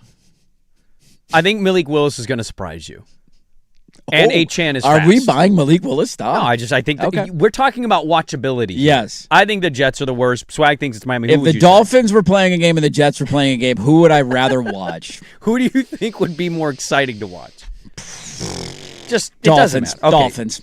Dolphins would be? Yeah. So you and I think it's the Jets. Okay, you go to you just play this game with every division. Yeah. Who is the lead? Cleveland in the north has to be even Cleveland with North, old ass Rodgers. Tennessee in the south. Easily. No, you're watching to see the crowd reaction at home. Or will they boo Deshaun? That's what you're watching for. Houston could very well be in the conversation of the South. By the way, they have offensively, they have real struggle bus moments, but they're dominant defensively, and they win games 16-14. The West, I think it's the Raiders, but should be on paper. The East. Probably the Eagles. Over the Giants? Ooh. Can I throw the Commies in there for right now? Sure. I think I'm going to throw the Commies in there for right now. The Giants have a curiosity factor this year. They do for me as well. Right. And I'm just kind of out on the Commies. I'm out on Jaden Daniels. I think that whole thing's going to blow up. Who's the least exciting team to watch in the North? The NFC North? Yeah. That might be the most fun division. Because of their lack of... There's not a bad watch. Because of their lack of explosive players, I might give you, or like not a star on the outside, I might give you the Packers. Because they don't have that receiver. I have Jefferson in Minnesota. The intrigue of Kyler Murray coming over. How does it work? The Bears stuff is tight end and young receiver based who haven't quite proven anything. Caleb yet. Williams, he's painting his nails and all that nonsense. You get the Lions who are going to score 50 points but give up 52. Like, I might go Packers there. They might be the best team in the division, ironically. In the South, it's probably going to be the Falcons, but they at least have Bijan, so I'm going to vote Panthers. You can pick anybody in the I know NFC they have South. T-Mac, but I'm just like, not excited about watching. The Tyler Shuck thing, I'm just not quite fully on board with How yet. are you not jumping on board with me on this? Texas Tech legend, I'm not quite there yet. Yeah. I mean, look, and in the West, we all know it's the Cardinals. I like Ben Solak. This is a fun exercise of like who I get excited for when they're on my television. Ooh, they pop up on your TV. Ooh. Having Josh Allen at 16 it's just egregious. It's absolutely what are we egregious. doing? Come on, man. Get out of here. Let's get to some college football. The playoff committee contemplating doing something that takes it another step further. I'll explain that. We got a little bit of audio for you, and we'll dive into college football. We got the Magic Act coming up top of the hour. Back after this, 105.1 FM The Fan. Got a lot of football.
Fan.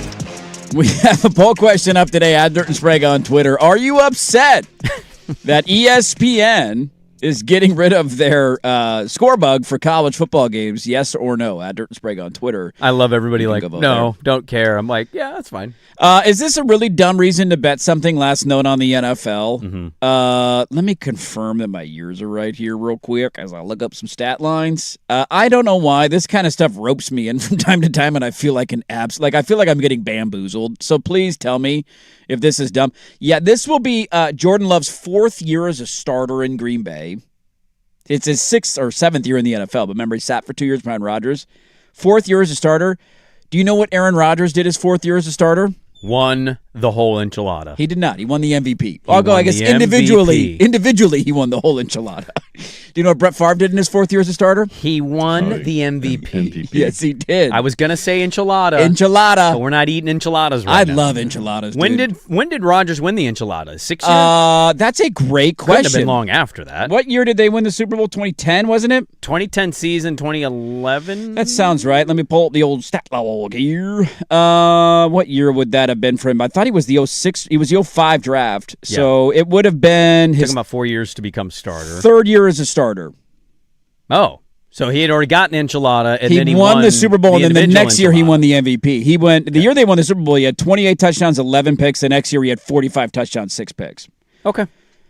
I mean, it's a really dumb reason to bet somebody to win an MVP because something that happened in 2011, and then what would it have been for Favre, like 1995 or whatever year it was? I think it was 96. 96, and he won his and he won his first MVP. Well, but also, like, no other franchise. Isn't that funny? Synergy. NFL history has had 3 in a row consecutive franchise quarterbacks back to back to back. 2 at most, and then you're like, oh, now we're in the pivot, find a guy phase. Then you're the Colts.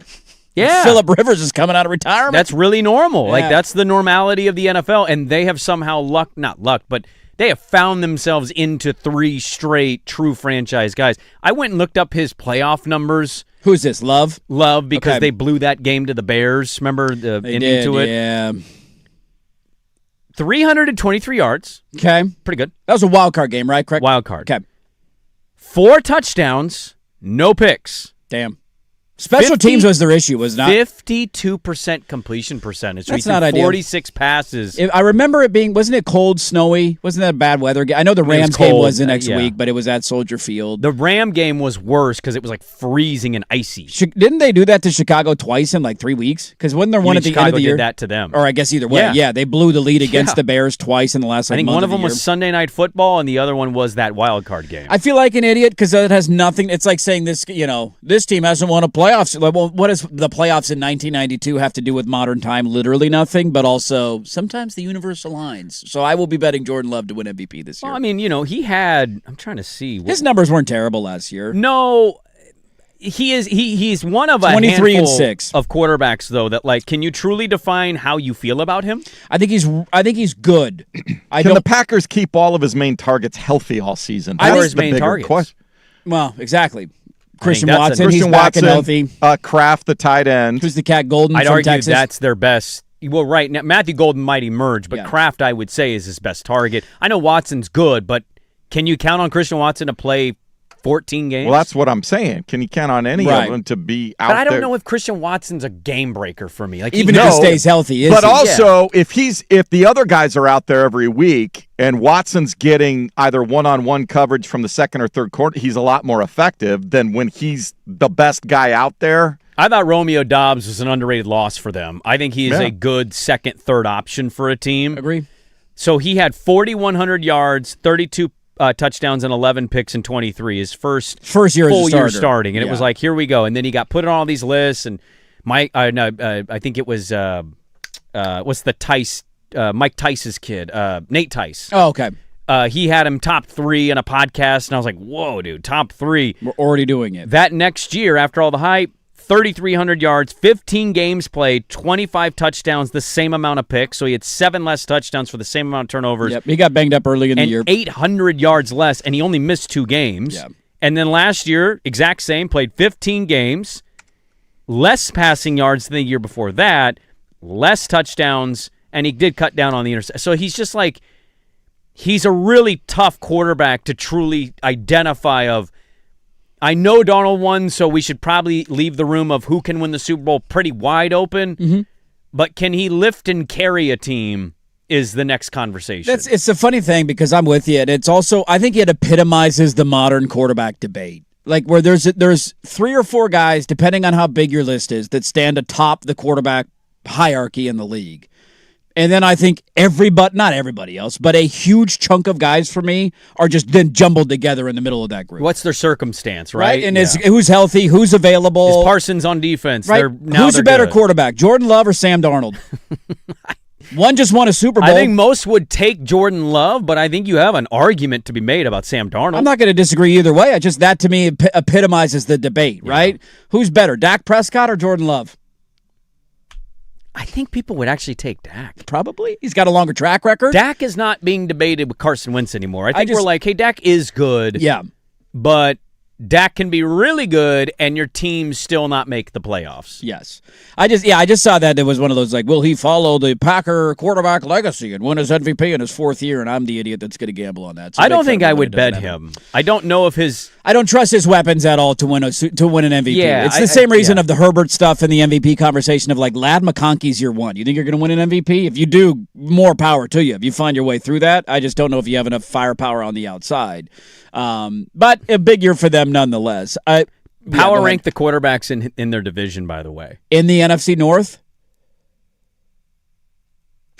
I'm assuming you have Kyler last until we see him be awesome. Kyler has to be last. So sort out those other 3. Dude, that is tough. Because I don't know if anybody's coming in with more pressure than the Chicago Bears. I mean, I know the numbers you just listed, but I think there's a strong argument to be made for being consistently good, maybe not elite, but like there has not been the numbers maybe have dipped here or there. Mm-hmm. There hasn't been a cratering of Jordan Love. There's not a question of like, would you pay him? There hasn't been a CJ Stroud type unraveling where it's like, oh my God, you threw 17 picks in a playoff game and lost us the game. Albeit they haven't had the same amount of success as they had as year 1.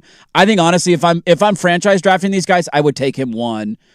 I would take Caleb 2 just because I want to see it one more year from Caleb. You would start Jordan Love. You take Jordan over Caleb. And then Jared Goff 3, Kyler Murray 4. I think would be my NFC I'll put a poll North question rankings. on just the 3 of the. Well, not that Kyler won't have a good year, but just put 4 of them in there and then just say who's the best quarterback in the NFC North. Okay. Of those 4 starters. All right. That's an interesting one. The College Football Playoff Committee, by the way, I teased that, so there's no need to talk about it in too much detail, but they are contemplating, the playoff committee they're getting together to discuss the idea of banning teams from postseason play who use a player from an NFL roster on their team. What's LSU going to do? Not play them? You can't, right? No, if they come out with that ruling, you have to. I heard Evan Stewart yesterday. Yeah, he was asked about on the Duck Insider show, and he's like, I think I take Lanning's position of like, you're done. You know what I mean? Like this comeback thing is weird, and I certainly agree with it. I also find myself weirdly like, so like, why did nobody help Daquan Wright here? Of like, no, don't do this. It's going to get rescinded. And now what do you do? He's just going to be in no man's land for a practice squad spot? Because the NFL has said once guys go back the other way, there's no coming back until next year. He probably was going to make the Cleveland roster, according to some of the reports. And it's like he's like, I kind of want to go. And they're like, Lane Kiffin called him and offered him a bag, which is probably more than the minimum scale rookie contract in the NFL. And he said, I'll go take that money, and did not listen to good advice. Which certainly, some of this is on him. I'm just like, do you not also look at it and go, why were people not being adults in this situation and stopping this? That's what happens when Lane Kiffin's your head coach, man. Doesn't happen often. That is the latest out of college football. We got some more audio. We'll see if we get to it later on the show. We already did the dirty poll. If you missed that was in hour number 1. Let's get to the magic hat to kick off the final hour. We'll do it next. 105.1 FM The Fan. Big hits. Big bets. big plays. Today I'm laying the big wood. This is the Layin' Wood Report, brought to you by Mr. Plywood, serving Portland for over 50 years. Swung on, hit deep, right field on its way. That ball is gone. A mammoth 3-run home run for Kyle Schwarber, number 40 on the season. He leads the major leagues, and he has put the Phillies up 6-0 here in the second inning. Phillies radio on the call. Schwarber bomb his 40th year. Probably a good call here, laying wood. 40 home runs, the fourth 40 home run season since 2022. I think you can make an argument, though, a team in Atlanta whooping the Dodgers' ass could also make this, but I don't begrudge the producer who put it together. Yeah, they needed that win to avoid getting swept. There's something about him, man. He's going to go down as a guy who I will just dread and be sad that he never played a game in my team's uniform.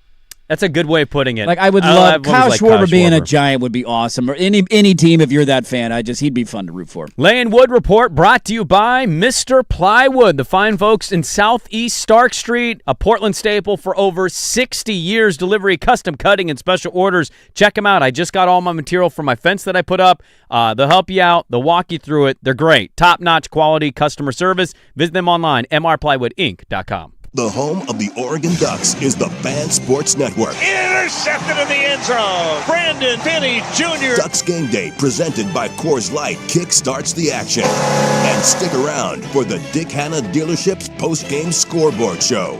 Ducks coverage on The Fan is also brought to you by Mods PDX, Space Age Fuel, and Bricks Tavern. Hear all the action on your home of the Ducks, 105.1 FM and 1080 AM. The Fan. Finding great candidates to hire can be like, well, trying to find a needle in a haystack, but not with ZipRecruiter. Its powerful technology actively finds and invites qualified candidates to apply to your job. So while other companies might deliver a lot of hay, ZipRecruiter finds you the needle in the haystack. See why 4 out of 5 employers who post a job on ZipRecruiter get a quality candidate within the first day. Try ZipRecruiter for free at ZipRecruiter.com/radio. That's ZipRecruiter.com/radio. ZipRecruiter. Do you have trouble getting in and out of the bathtub? Are you afraid you'll slip and fall entering or exiting a tub? Safe Step walk-in tubs can transform your bathtub from an area of concern to a calming refuge. Call them today at 1-800-731-4558 and save $1,600.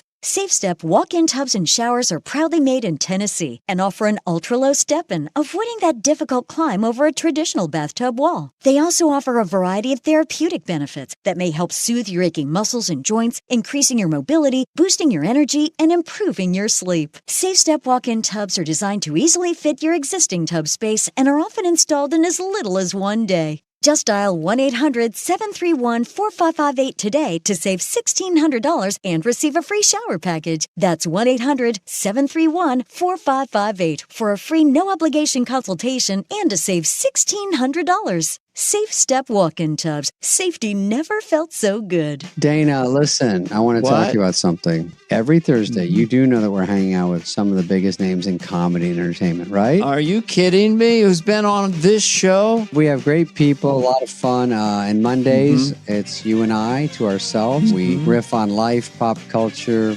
clips online, every stupid thing. So everybody out there, join us Mondays, Thursdays, Fly on the Wall, wherever you get your podcasts. It's a lot of fun, it's a lot of laughs, and it's a lot of stupidity. Skechers elite athlete OG Anunoby has been making history on the basketball court. Anunoby tips it in. Unbelievable. What a shot. He's been balling out in Skechers high-performance basketball sneakers, and the world is noticed. But how does OG train off the court to keep in peak physical condition? Hands-free Skechers Slip-ins Aeroburst. They help prepare OG for the physical demands of playing at a championship level. Get your pair of Aeroburst for only $165 at a Skechers store, Skechers.com, or wherever high-performance running shoes are sold. Cha-ching! That's the sound of Lowe's Labor Day savings. Get up to 45% off select major appliances and save up to an additional $100 on select laundry pairs. Plus, get 3 bags of Miracle-Gro 0.75 cubic foot garden soil for just $10. Labor Day deals are on now at Lowe's, in-store and online. Valid through 9/9 while supplies last. Selection varies by location. See Lowe's.com for more details. Soil offer excludes Alaska and Hawaii. Your home for Oregon Ducks football. KRSK Portland, KRSK FM HD1, Malala, Oregon. and Odyssey Sports Station. Now, from the George McCoy and Warren Allen Sports Desk, a Sports Center update on the Fan Sports Network, 105.1 FM and 1080 AM.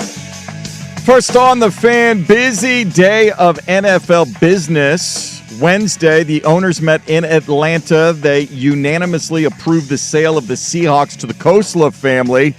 They also put an end to the Pro Bowl game moving forward. Then today, Ian Rappaport of the NFL Network says the Seahawks have agreed to a 3-year, $90 million contract extension with defensive lineman Leonard Williams. $56 million of that will be guaranteed. Week 3 of the NFL preseason gets going tonight with 4 games. Bills host the Steelers at 4 on the NFL Network. They're 3-point home favorites. The Raiders are 3-point home favorites hosting the 49ers 5 o'clock. That'll be on ESPN Unlimited. On Prime Video, the Browns welcome the Patriots to Cleveland. New England 2.5-point road favorites. The nightcap 7 o'clock at SoFi. Chargers 3.5-point favorites over the Rams. That'll be on the NFL Network as well. In the NBA, Timberwolves agree to a 2-year, $12.4 million deal with Jonathan Kuminga. Second year will be a player option. And according to the reports from the agent from Kuminga, it appears he has been assured he'll be in the starting lineup for Minnesota. I'm Jason Swigard from the George McCoy at Warren Allen Sports Desk. Don't call your mom. Call George McCoy at warrenallen.com. This is the Fan Sports Network. This is a college football kickoff week.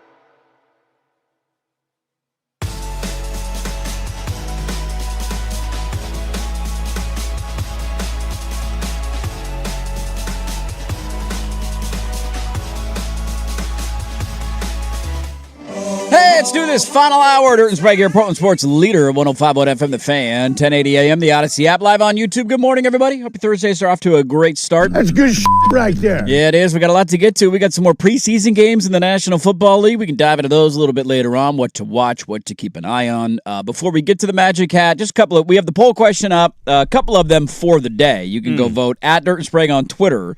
The latest one being, who is the best quarterback in the NFC North? One listener adamant that it is Jared Goff, and from a statistical standpoint, well, I think he deserves more recognition, but I think because he hasn't won the big enchilada we talk about, and because the Rams dumped him, and he had that NFC that playoff game against the Commanders, right? I think those couple things always leave people stopping short. No doubt. He also had one of the worst games I've seen a franchise quarterback have last year in Philadelphia. He did, He could not throw in cold weather. He was terrible. It also highlights the difficulty in talking about the position, because who has on paper, it seems like, the best offensive line in the NFC North? Right? On paper? Like probably the Lions going into the year. Who has the best collection of weapons in the NFC North? Would you take anybody's weapons over Detroit's? The Vikings have Addison and Justin Jefferson. I get it. The Lions have maybe the best running back in the league and a great core of wide receivers and a tight end. Yeah. So I'm not saying it's a huge gap. The Vikings have some good stuff. No doubt about it. No doubt about it. And maybe it ends up being, although nobody has voted for Kyler Murray yet. He's getting 0% of the vote, which is kind of funny. But it highlights to me, like, if you traded offensive lines and weapons with fill-in-the-blank team, He's in a very advantageous situation is all I'm trying to argue for Jared Goff. But he might be the best. He's winning the vote right now. Also, are you upset that ESPN is getting rid of the bottom score ticket for college football games? Yes or no? Go vote on that one at Dirt and Sprague on Twitter. Let's get to the Magic Hat. What do we got in the old hat today, Jason We will start with this. Finally, some honesty. That would have to involve an audio cut I just sent you. And Hang on. I don't know if you uploaded it. I'm uploading it. I'm trying to get it. Do we need to pivot? We can pivot if we need to. Just take a second to get this. So, there is a pro athlete that was talked about a lot more about a decade ago, And the reason he was talked about, one, he was really good. We thought, oh, man, this at the next level, he could take the next step and become kind of a franchise guy. The second reason we talked about him so much is because of his father. And that is a guy who called Jason Whitlock fat and basically told Christine Leahy to shut up on a radio show. Do you remember the LeVar Ball era? That how can we 2-year forget period where he was trotting out like Conor McGregor style. And he's like, I could be Michael Jordan. I do remember it well. Well, he's just being a good father. He's on ESPN First Take arguing about how his kid's better than Michael Jordan. Yeah, he's basically and telling saying, women to get in the kitchen and make myself a sandwich. Yeah, while calling other media members fat and the Whitlock one was funny. That one made me laugh. Well, That's it's allowable. aged really well because nobody likes Jason Whitlock. I'll allow that. But Lonzo Ball, who is kind of a shell of himself, he was falling off physically. He goes to Cleveland. It was an utter disaster.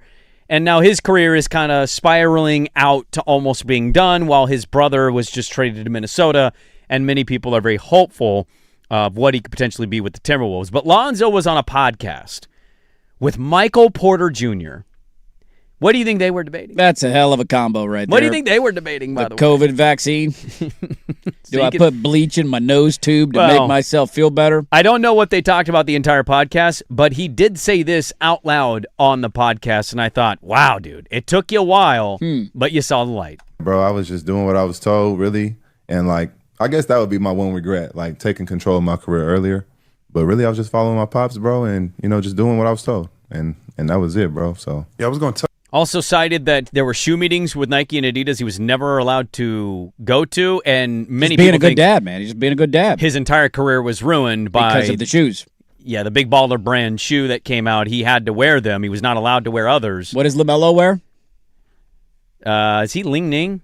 I don't know. Adidas? I just know it's not the Baller brand. It's not of shoes yeah. that never got off the ground because it was one of the dumbest ideas I don't know what LaMelo ever. wears. Actually, I know it's not. He has a shoe deal and an individual shoe. I know that. I just couldn't remember the company. I know it's not Baller brand. Yeah, it's Puma. That's right. Puma. Okay. He has a Puma shoe, but yeah, man, look. His dad, their dad, did a lot of disservice to them. I also think it is fair to say he had 2 sons make the NBA. There's a balance there. But also his sons are 6'7" and 6'9". Yeah. That's a huge part too. There's a balance of you can be a passionate father, you can be somebody who is very interested in your kids making it and achieving their dreams and pushing them, and there's definitely a delicate balance there. There is nothing in the being a good dad handbook about going on TV and telling women to make you a sandwich. Yeah. There is that. There's a line there. Also, did you see LeVar Ball in the headlines a couple of weeks ago? For losing his foot or something else? That was his wife. Oh, his wife left him? She straight left him, and many people think left him to go to another relationship. Ooh, that's tough. Could he still beat MJ one-on-one? Not with 1 foot. Dang. No. Okay. No. That dream's over. No. Right. Good for you, Lonzo. Good for you. Yeah. Well played. Next up, good daughter or bad daughter? Yeah. That is the creepiest way you could have read that. That was really creepy. No slow dramatic pauses were necessary. You are the only one that has a daughter on this show. Correctamundo. Yes. Now, this could technically apply to any kids. Just in this case, it happens to be a daughter. Mm-hmm. Yes. Let me paint a little picture for you. I'm sure this is going to be a fun Actually, here's what we'll do. I'll play the news bit, and then there's it's not that long of a clip. Off on news. Sure. Inside edition. Inside edition. Here is the bit about a daughter and what she did after finding out something about her dad. This man almost took his secret to the grave. Just weeks before he died, he told his daughter he wasn't who she thought he was. As Les Trent reports, his deathbed confession was that he was a bank robber. Shocked isn't a big enough word. Ashley Randall's father, Thomas, was dying of lung cancer at the age of 71 when out of nowhere, he admitted he once lived under another name. Mom, Dad, and I were in the living room watching NCIS, and he just sort of out of the blue calmly said, well, ladies, just in case something comes up after I pass, I just need to let you know that I changed my name when I moved here. Nobody can know. The authorities might still be looking for me. Ashley demanded to know his real name. So here is the full backstory. I was trying to find a longer news clip or Inside Edition clip that could explain this a little bit better. This guy's 20 years old, okay? His name is Theodore Ted Conrad. Shout out to the Teddies out there. Teddy Conrad? He worked as a vault teller for the Society National Bank in Cleveland, Ohio, starting in 1969, okay? About a couple of months after starting, he decided, dude, this sucks. I'm out of here. End of his shift, stuffs $215,000 in cash into a paper bag, walks out of the bank, disappears. Nobody ever finds him. They were looking for him forever. Investigators followed thousands of leads for decades, could not find him. He resurfaces with a new identity, Thomas Randell, in Linfield, Massachusetts. He sold luxury cars. He got married. He raised a daughter, and none of them knew anything about his past. He's then, to that point of the story, he's dying of lung cancer in 2021. He's laying on the couch one day, and he's like, you know what? What the hell? I'm going to let this fly. But he gave the story away on one condition. He said, I'm going to tell you something. You need to know something about my past, but I'm only going to tell you under one condition, and that is that you can never look into it or expose this family secret. Daughter says, okay, you got it.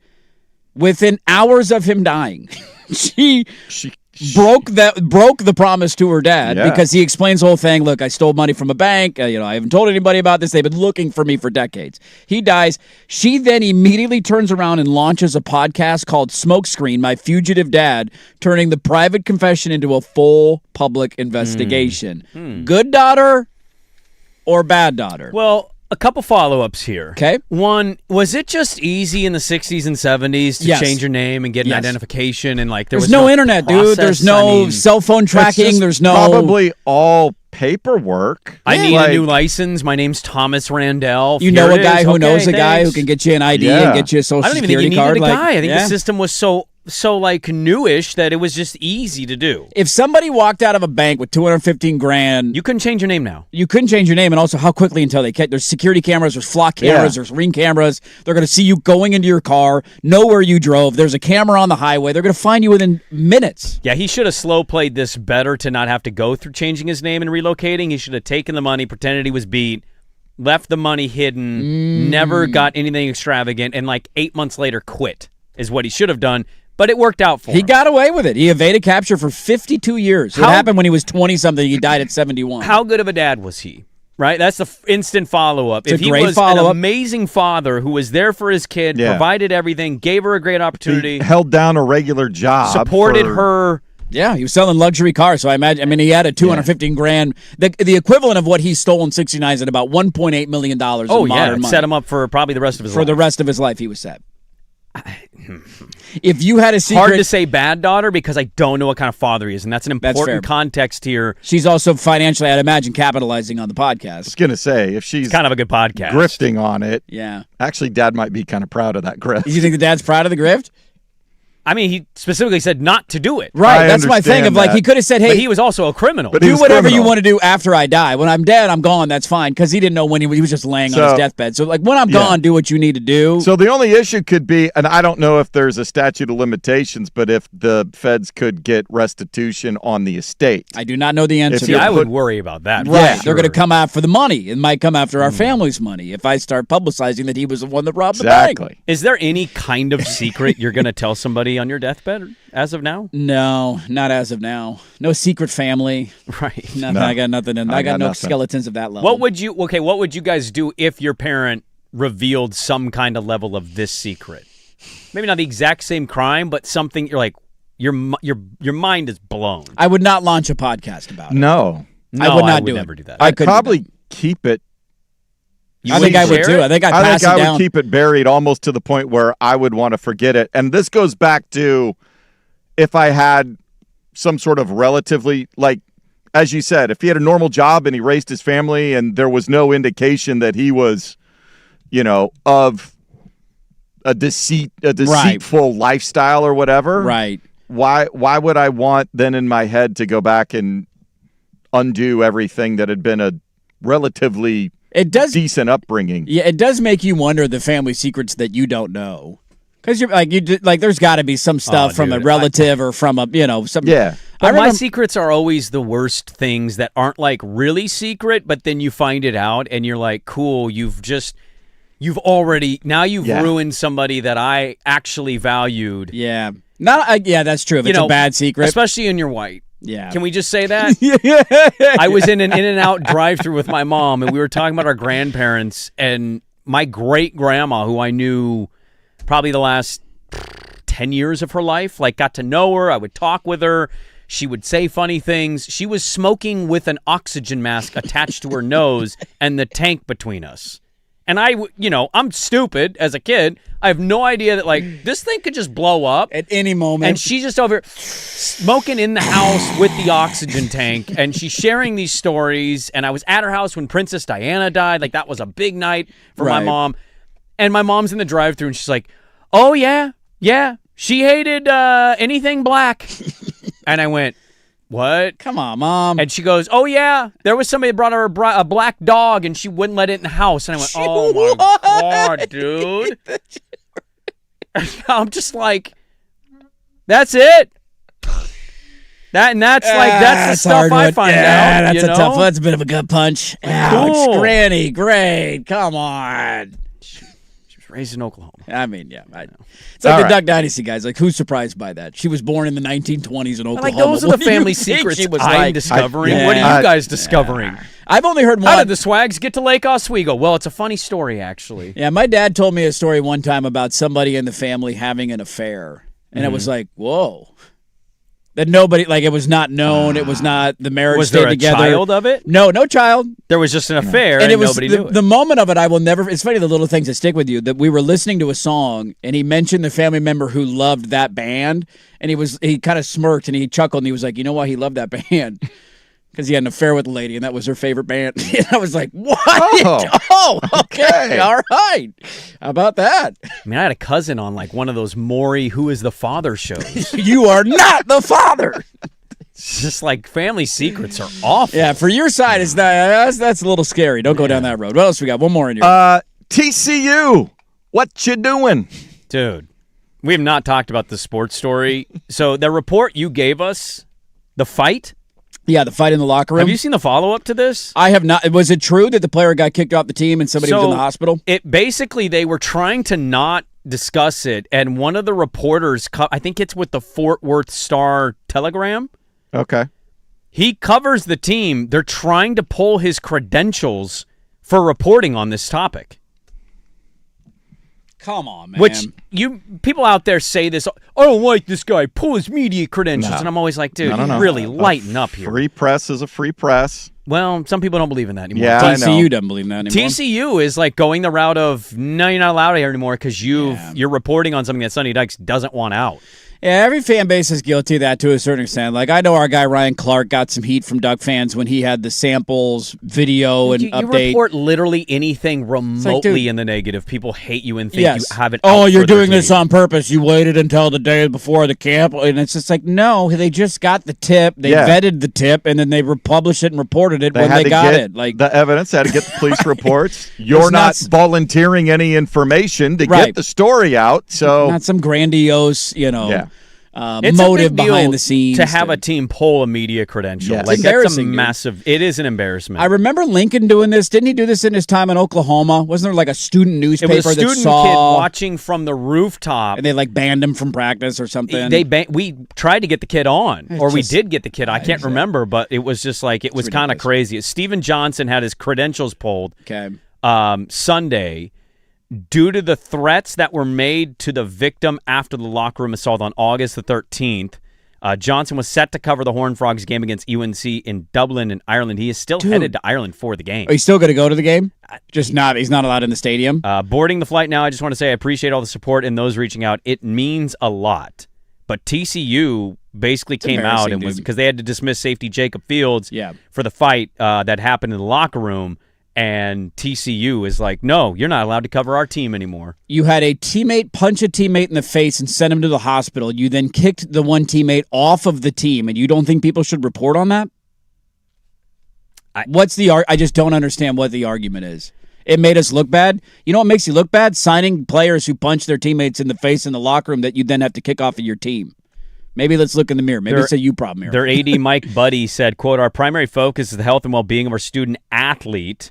No, it's not, because he had somebody get punched in the face. Unfortunately, an unnamed source without firsthand knowledge of the incident provided inaccurate information, cited an initial reporting by the Fort Worth Star-Telegram, which we strongly disputed. The inclusion of the misinformation advanced a narrative that endangered a student-athlete and resulted in threats to him and his family. These actions led to the decision to withhold the media credential until additional conversation can be held between the athletics and the sports reporting team. So you're going fake news, but you kicked the kid off the team? Then why'd you kick the kid off the team? I mean, if it's fake news. Yeah. There's reporters locally I don't always love, but I would never advocate for anybody to lose their media credential. No, it's ridiculous. Absolutely ridiculous. They'd have to cross the media journalism ethics line. Yes.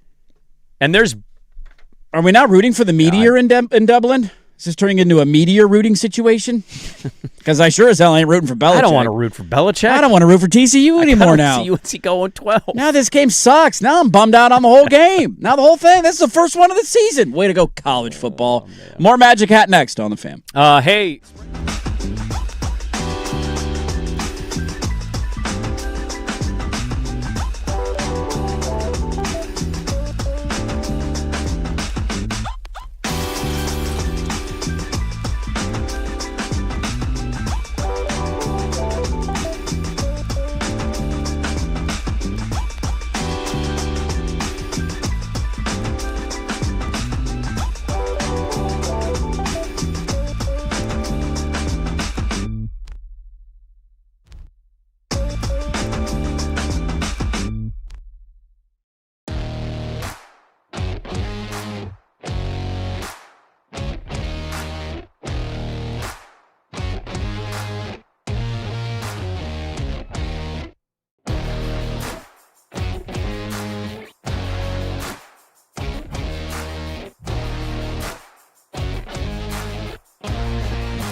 Network, 105.1 FM and 1080 AM. First on the Fan, this from the Trailblazers today. Indeed, Shaedon Sharpe underwent successful surgery yesterday to repair his meniscus. His rehabilitation starts immediately. He will be reevaluated in 6 months. So he won't even be reevaluated until the end of February. He's not playing this year. All season? I mean, when he comes back, he'll just sit on the bench in the playoffs anyway. So. How about this one in the animal kingdom? I know you guys like to... you kind of like to crap on them a little bit, but I think a lot of people out there enjoy them. And when you find the right one, they can change your life. How about the standard house cat? Which you guys hate.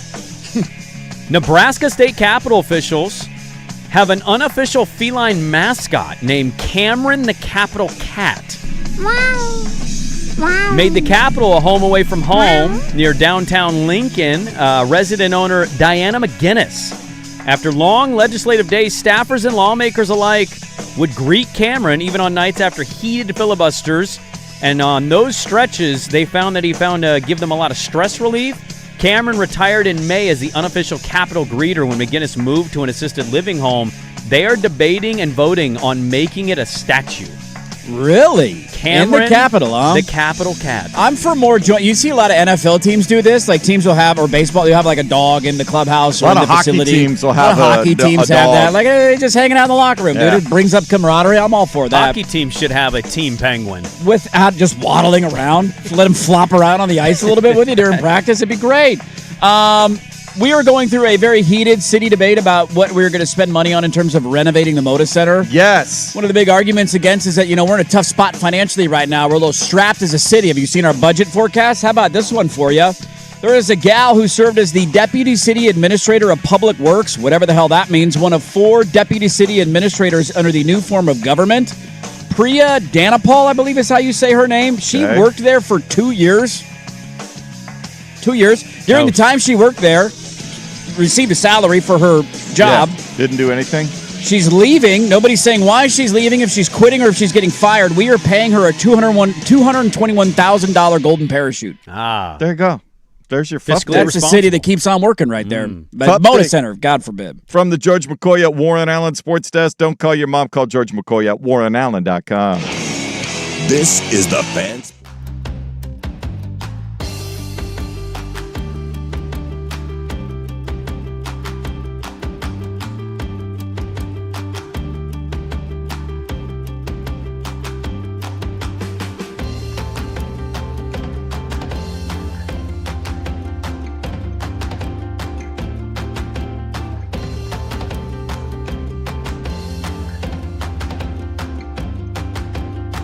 Here at the Fan Text time. Some crazy. One made me chuckle. 503-864-6326. Somebody said, I don't want to do a 23andMe because, well, A, giving up my DNA, and B, Grandpa and my dad were fun havers, and I don't need more relatives in my life. How about 2 more here on the idea of like family secrets? How about this? My dad was in the Vietnam War. He once told me that if a half Thai, half American boy ever comes to the house looking for his dad, please don't tell mom about it. And one more in the line of these. Are all bets off during war? I tend to think so, but bets. In terms of fornicating with others, I mean, sure, but I think you're still feeling a certain way if you find out. This one to the line of what you were talking about. When my wife's grandma died out in Dallas, we were going through her attic and found her great-great-grandfather's KKK outfit neatly pressed in a box. It was turn of the century in Oregon, so I can't say it was totally shocking. On the plus side, it was still perfectly white, so at least he was a tidy fellow. I was hanging with a friend, and I don't know if I've been more uncomfortable of like, hey, you want to see some cool stuff? And it was somebody that had a lot of Nazi stuff. Oh, you can say who that is. I know who it is. He's in my family.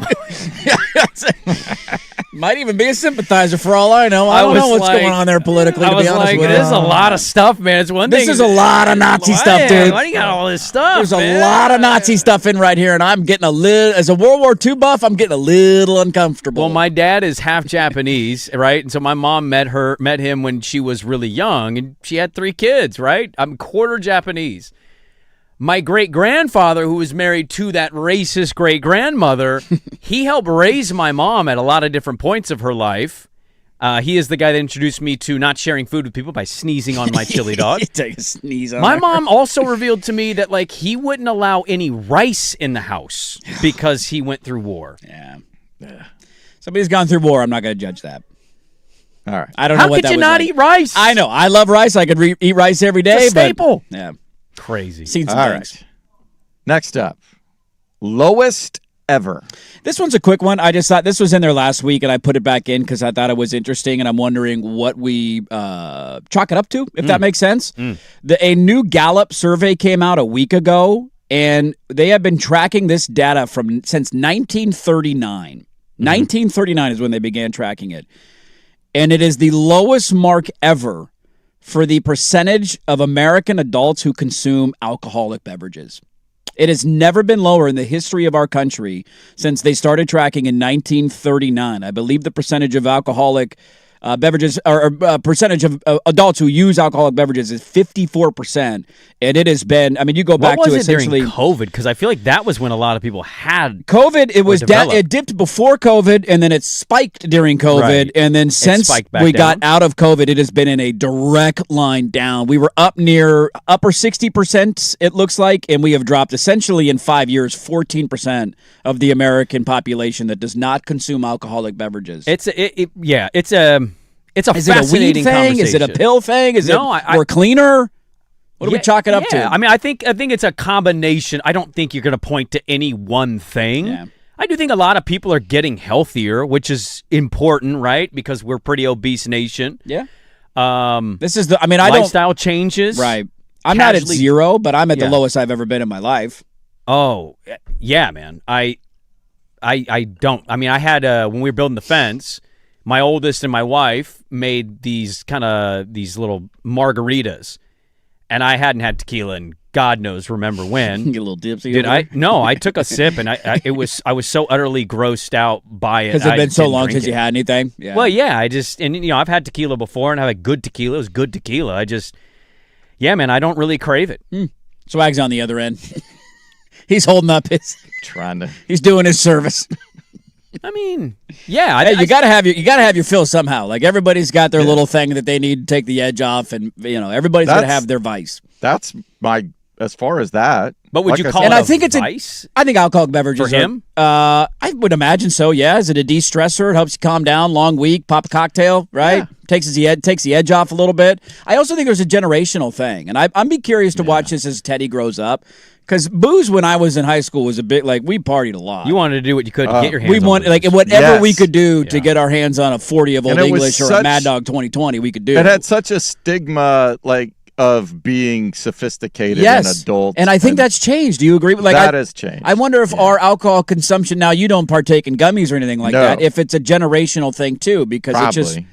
I think younger generations are leading to this. You don't get a decline. hangover from weed. No, you do not. You could have 2 drinks and You you might could wake eat up too and much Taco Bell, but I mean, that's very possible. you could also do that drunk. That's a different result, and both things can lead to it. I had a conversation with somebody a few months back, and they were basically advocating that you should drink more to have conversation. And I was like, well, we could just not drink and still have conversation. There's definitely the idea of it being a social crutch. Well, that some is for people sure. Can't. Yeah, I think that's what I would say is like, I'm okay if you want to have a drink. Have a drink. I'm not judging.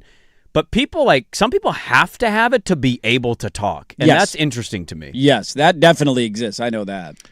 All right, we got time here. What we lose. What we lose. So we talked about this a little bit earlier, but I wanted to pull some audio because, we have fun about the ticker being lost on college football.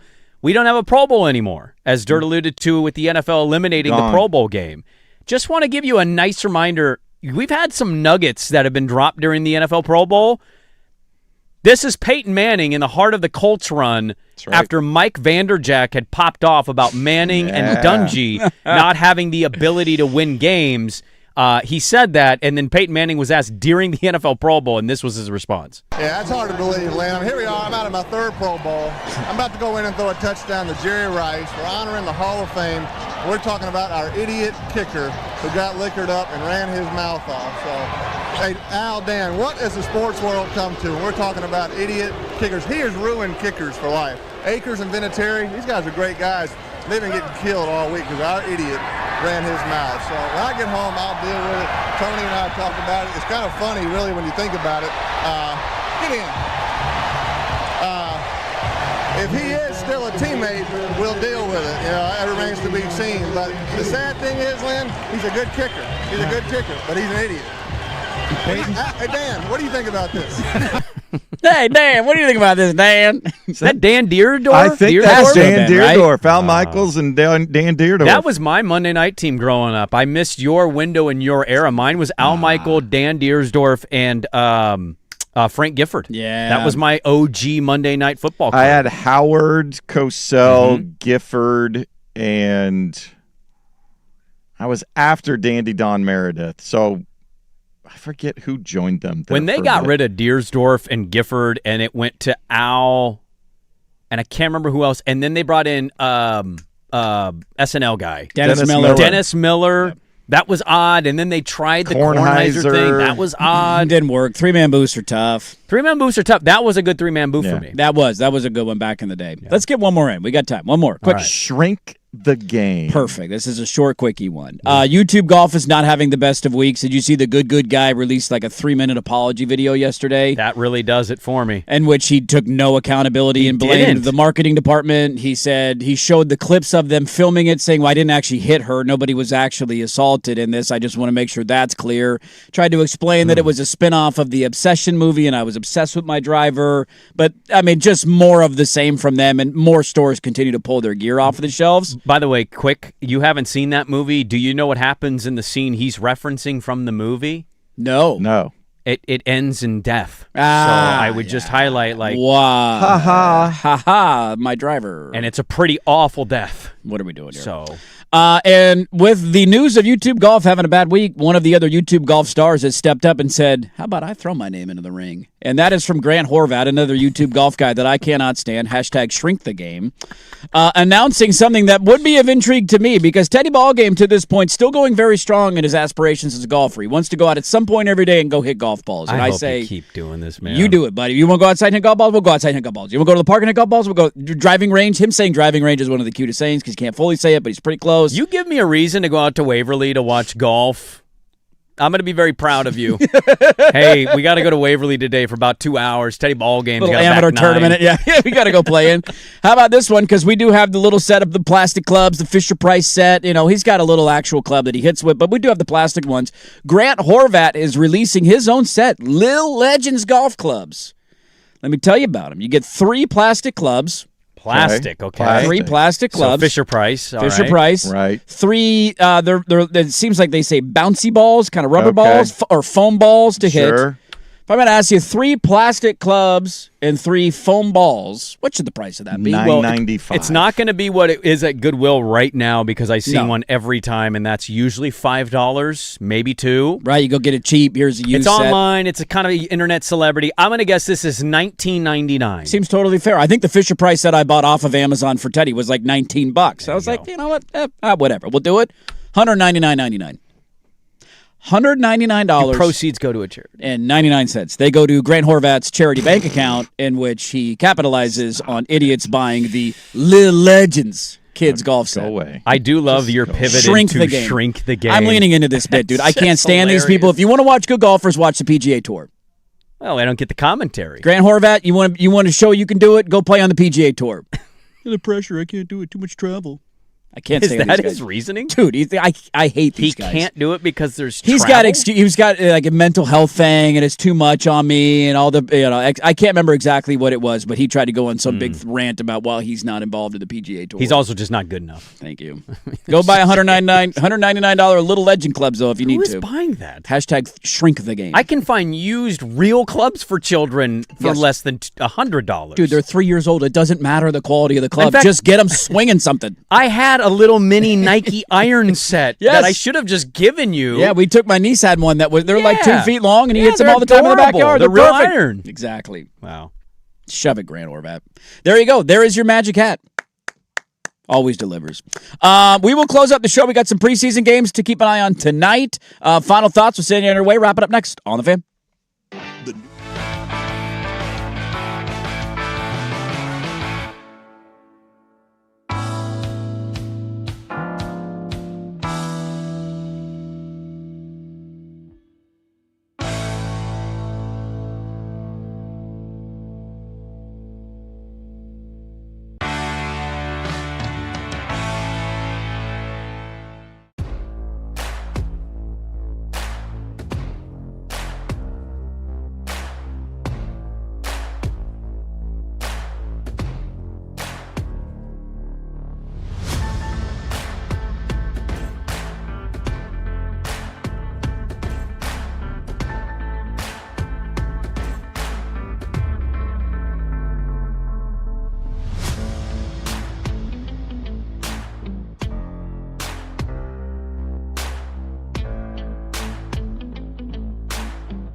The Fan.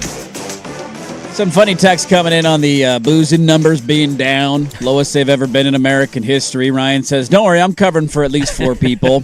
Another one, where did this go on YouTube? Somebody said, I drink 5 beers a day. I'm doing my part, you slackers. Makes me think of the Super Trooper scene. Or not, yeah, Starship Troopers. I'm doing my part. Oh, that's I'm doing my part. I got 5 beers a day. And there's no judgment here. Like, I certainly have a bunch of unhealthy lifestyle habits. Booze just isn't one of them anymore. As you get older, I do feel like you got to, like, let 1 or 2 of them go. And I still do other unhealthy habits. So it's like I might as well not do everything that's unhealthy. Like, I still eat a lot of red meat and there's, things.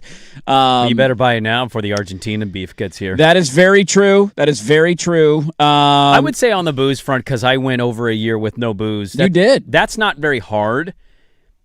When I had my first, my first one back was we went to Pacific City for my daughter's birthday, got a beach house, went to Pelican, had an outside table on a perfectly sunny day. Dude, ice cold red ale, and I was like, good God, that was amazing. I didn't drink 4 of them. I didn't have 7 of them. Yeah. I had one, and if I have one, I have one, and I call it good. And it's usually a super light lager. It's interesting, people texting in about basically younger generations, they don't drink at all. This one was funny from Aiden. He said... They also have way cooler things they get to do that aren't good for you. Yeah, without a doubt. Somebody said if it's down, then why the hell is my beer so expensive? I can't do weed because of work, just cigars and beer, but holy hell, the bleep's expensive. That one made me laugh out Cigars loud. is one that I like to say that I average 2 a year. My daughter gives me a lot of grief for smoking it. They're super unhealthy for you. Yeah. Yeah, I love being on my deck, having a stogie. It's a good feeling, dude. It's a great feeling. Vacation cigar, even if it's not, just like a nice night, patio, music playing. Maybe there's a fire somewhere. I love a golf cigar. I'll put it down on the ground, hit a shot, pick it up, like I'm on the green. Yeah. Well, the preseason wraps up its final week this weekend in the National Football League, and that final week of the preseason begins tonight. Yes. We have 4 games tonight, right? Bills minus 3.5. We get our Prime Video debut. Everybody's got to do their. I'm not gambling. Give me anymore. lines. You're giving me lines. We will Sprague line. By the way, we will Sprague line tomorrow. Now it's not going to count. We got 2 weeks of warm up before it goes countsies. We'll get those Sprague line sponsors in now. But Fan text line. we will have actual games to gamble on this weekend that count. So we'll have some fun with that. The Raiders must not be playing anybody because they're 3-point dogs at the Raiders. You mean the Niners? The Niners are. Must not be playing anybody. Nobody's playing anybody. Are any starters playing tonight? Is anybody going anybody? Maybe the Raiders. The only one that's intriguing to me is Pittsburgh, just because of the young quarterback, the Howard and Aller thing. They've kind of gone back and forth in training camp so far. Do we get does Deshaun Watson play for Cleveland tonight? No, he does not. It's going to be Gabriel and Taylon Green. They're not even playing Shador tonight? I don't think so. That's why they're 2.5-point dogs. Gabriel out of the NFL in a year or 2? He strikes me as the kind of guy that's never going to get a sniff and just be a third he will string. hold a clipboard. Hold a clipboard for like 6-7 years. Better in practice running the scout team or seems like whatever. a good personality. Over the line of scrimmage. Hey, that's heightism right there. It is heightism. It's you have to be tall like quarterback. Should he file a class action lawsuit against the NFL if they cut him that quickly? This is against my God-given rights. Dylan Gabriel's going to have he's already made money from Oregon. Oh, he's living a good college. life, dude. He's going to go to Hawaii and he's going to coach youth football, and we're going to read a story in 15 years about how he's kept the tradition of St. Louis football humming in Hawaii. I said that, and I think we all said it. That Browns taking him in the 3rd round is one of the dumbest draft picks I've seen in the last 10 years. Wildly stupid. There was no need to take him that early. Not even there anymore. By the way, Stefanski, he's got little man likes. He brings in Tua. He likes him small. He does like him small. I think he likes to be the dominant guy in the conversation. Is he forced? I'm Kevin. That's a great question. How tall is Kevin Stefanski? He's got to be 6 foot 6'1". I think he likes his quarterback shorter so he can feel taller. He's listed at 5'11". So, yeah, I would believe a coach listing more than a Dylan player Gabriel's listing. shorter than 5'11". Dylan Gabriel's tiny, dude. though, like 6'2"?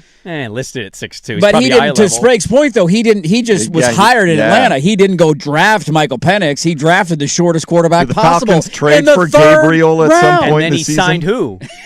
Tua. Tua. who's gotten the first team reps most of the camp. Tua. I think Kevin's You're who onto was his something here, quarterback dude. before Dylan Gabriel got Baker drafted. Mayfield, tiny Baker guy. Mayfield. You're onto something here, I dude. think Kevin Stefanski likes his quarterbacks short and sweet. as a fellow so he can short, yell at him with all the intimidation. as a fellow short, I will say, talking down to somebody is a very rare feeling that I don't get very often in life, but when you get it, it feels fantastic.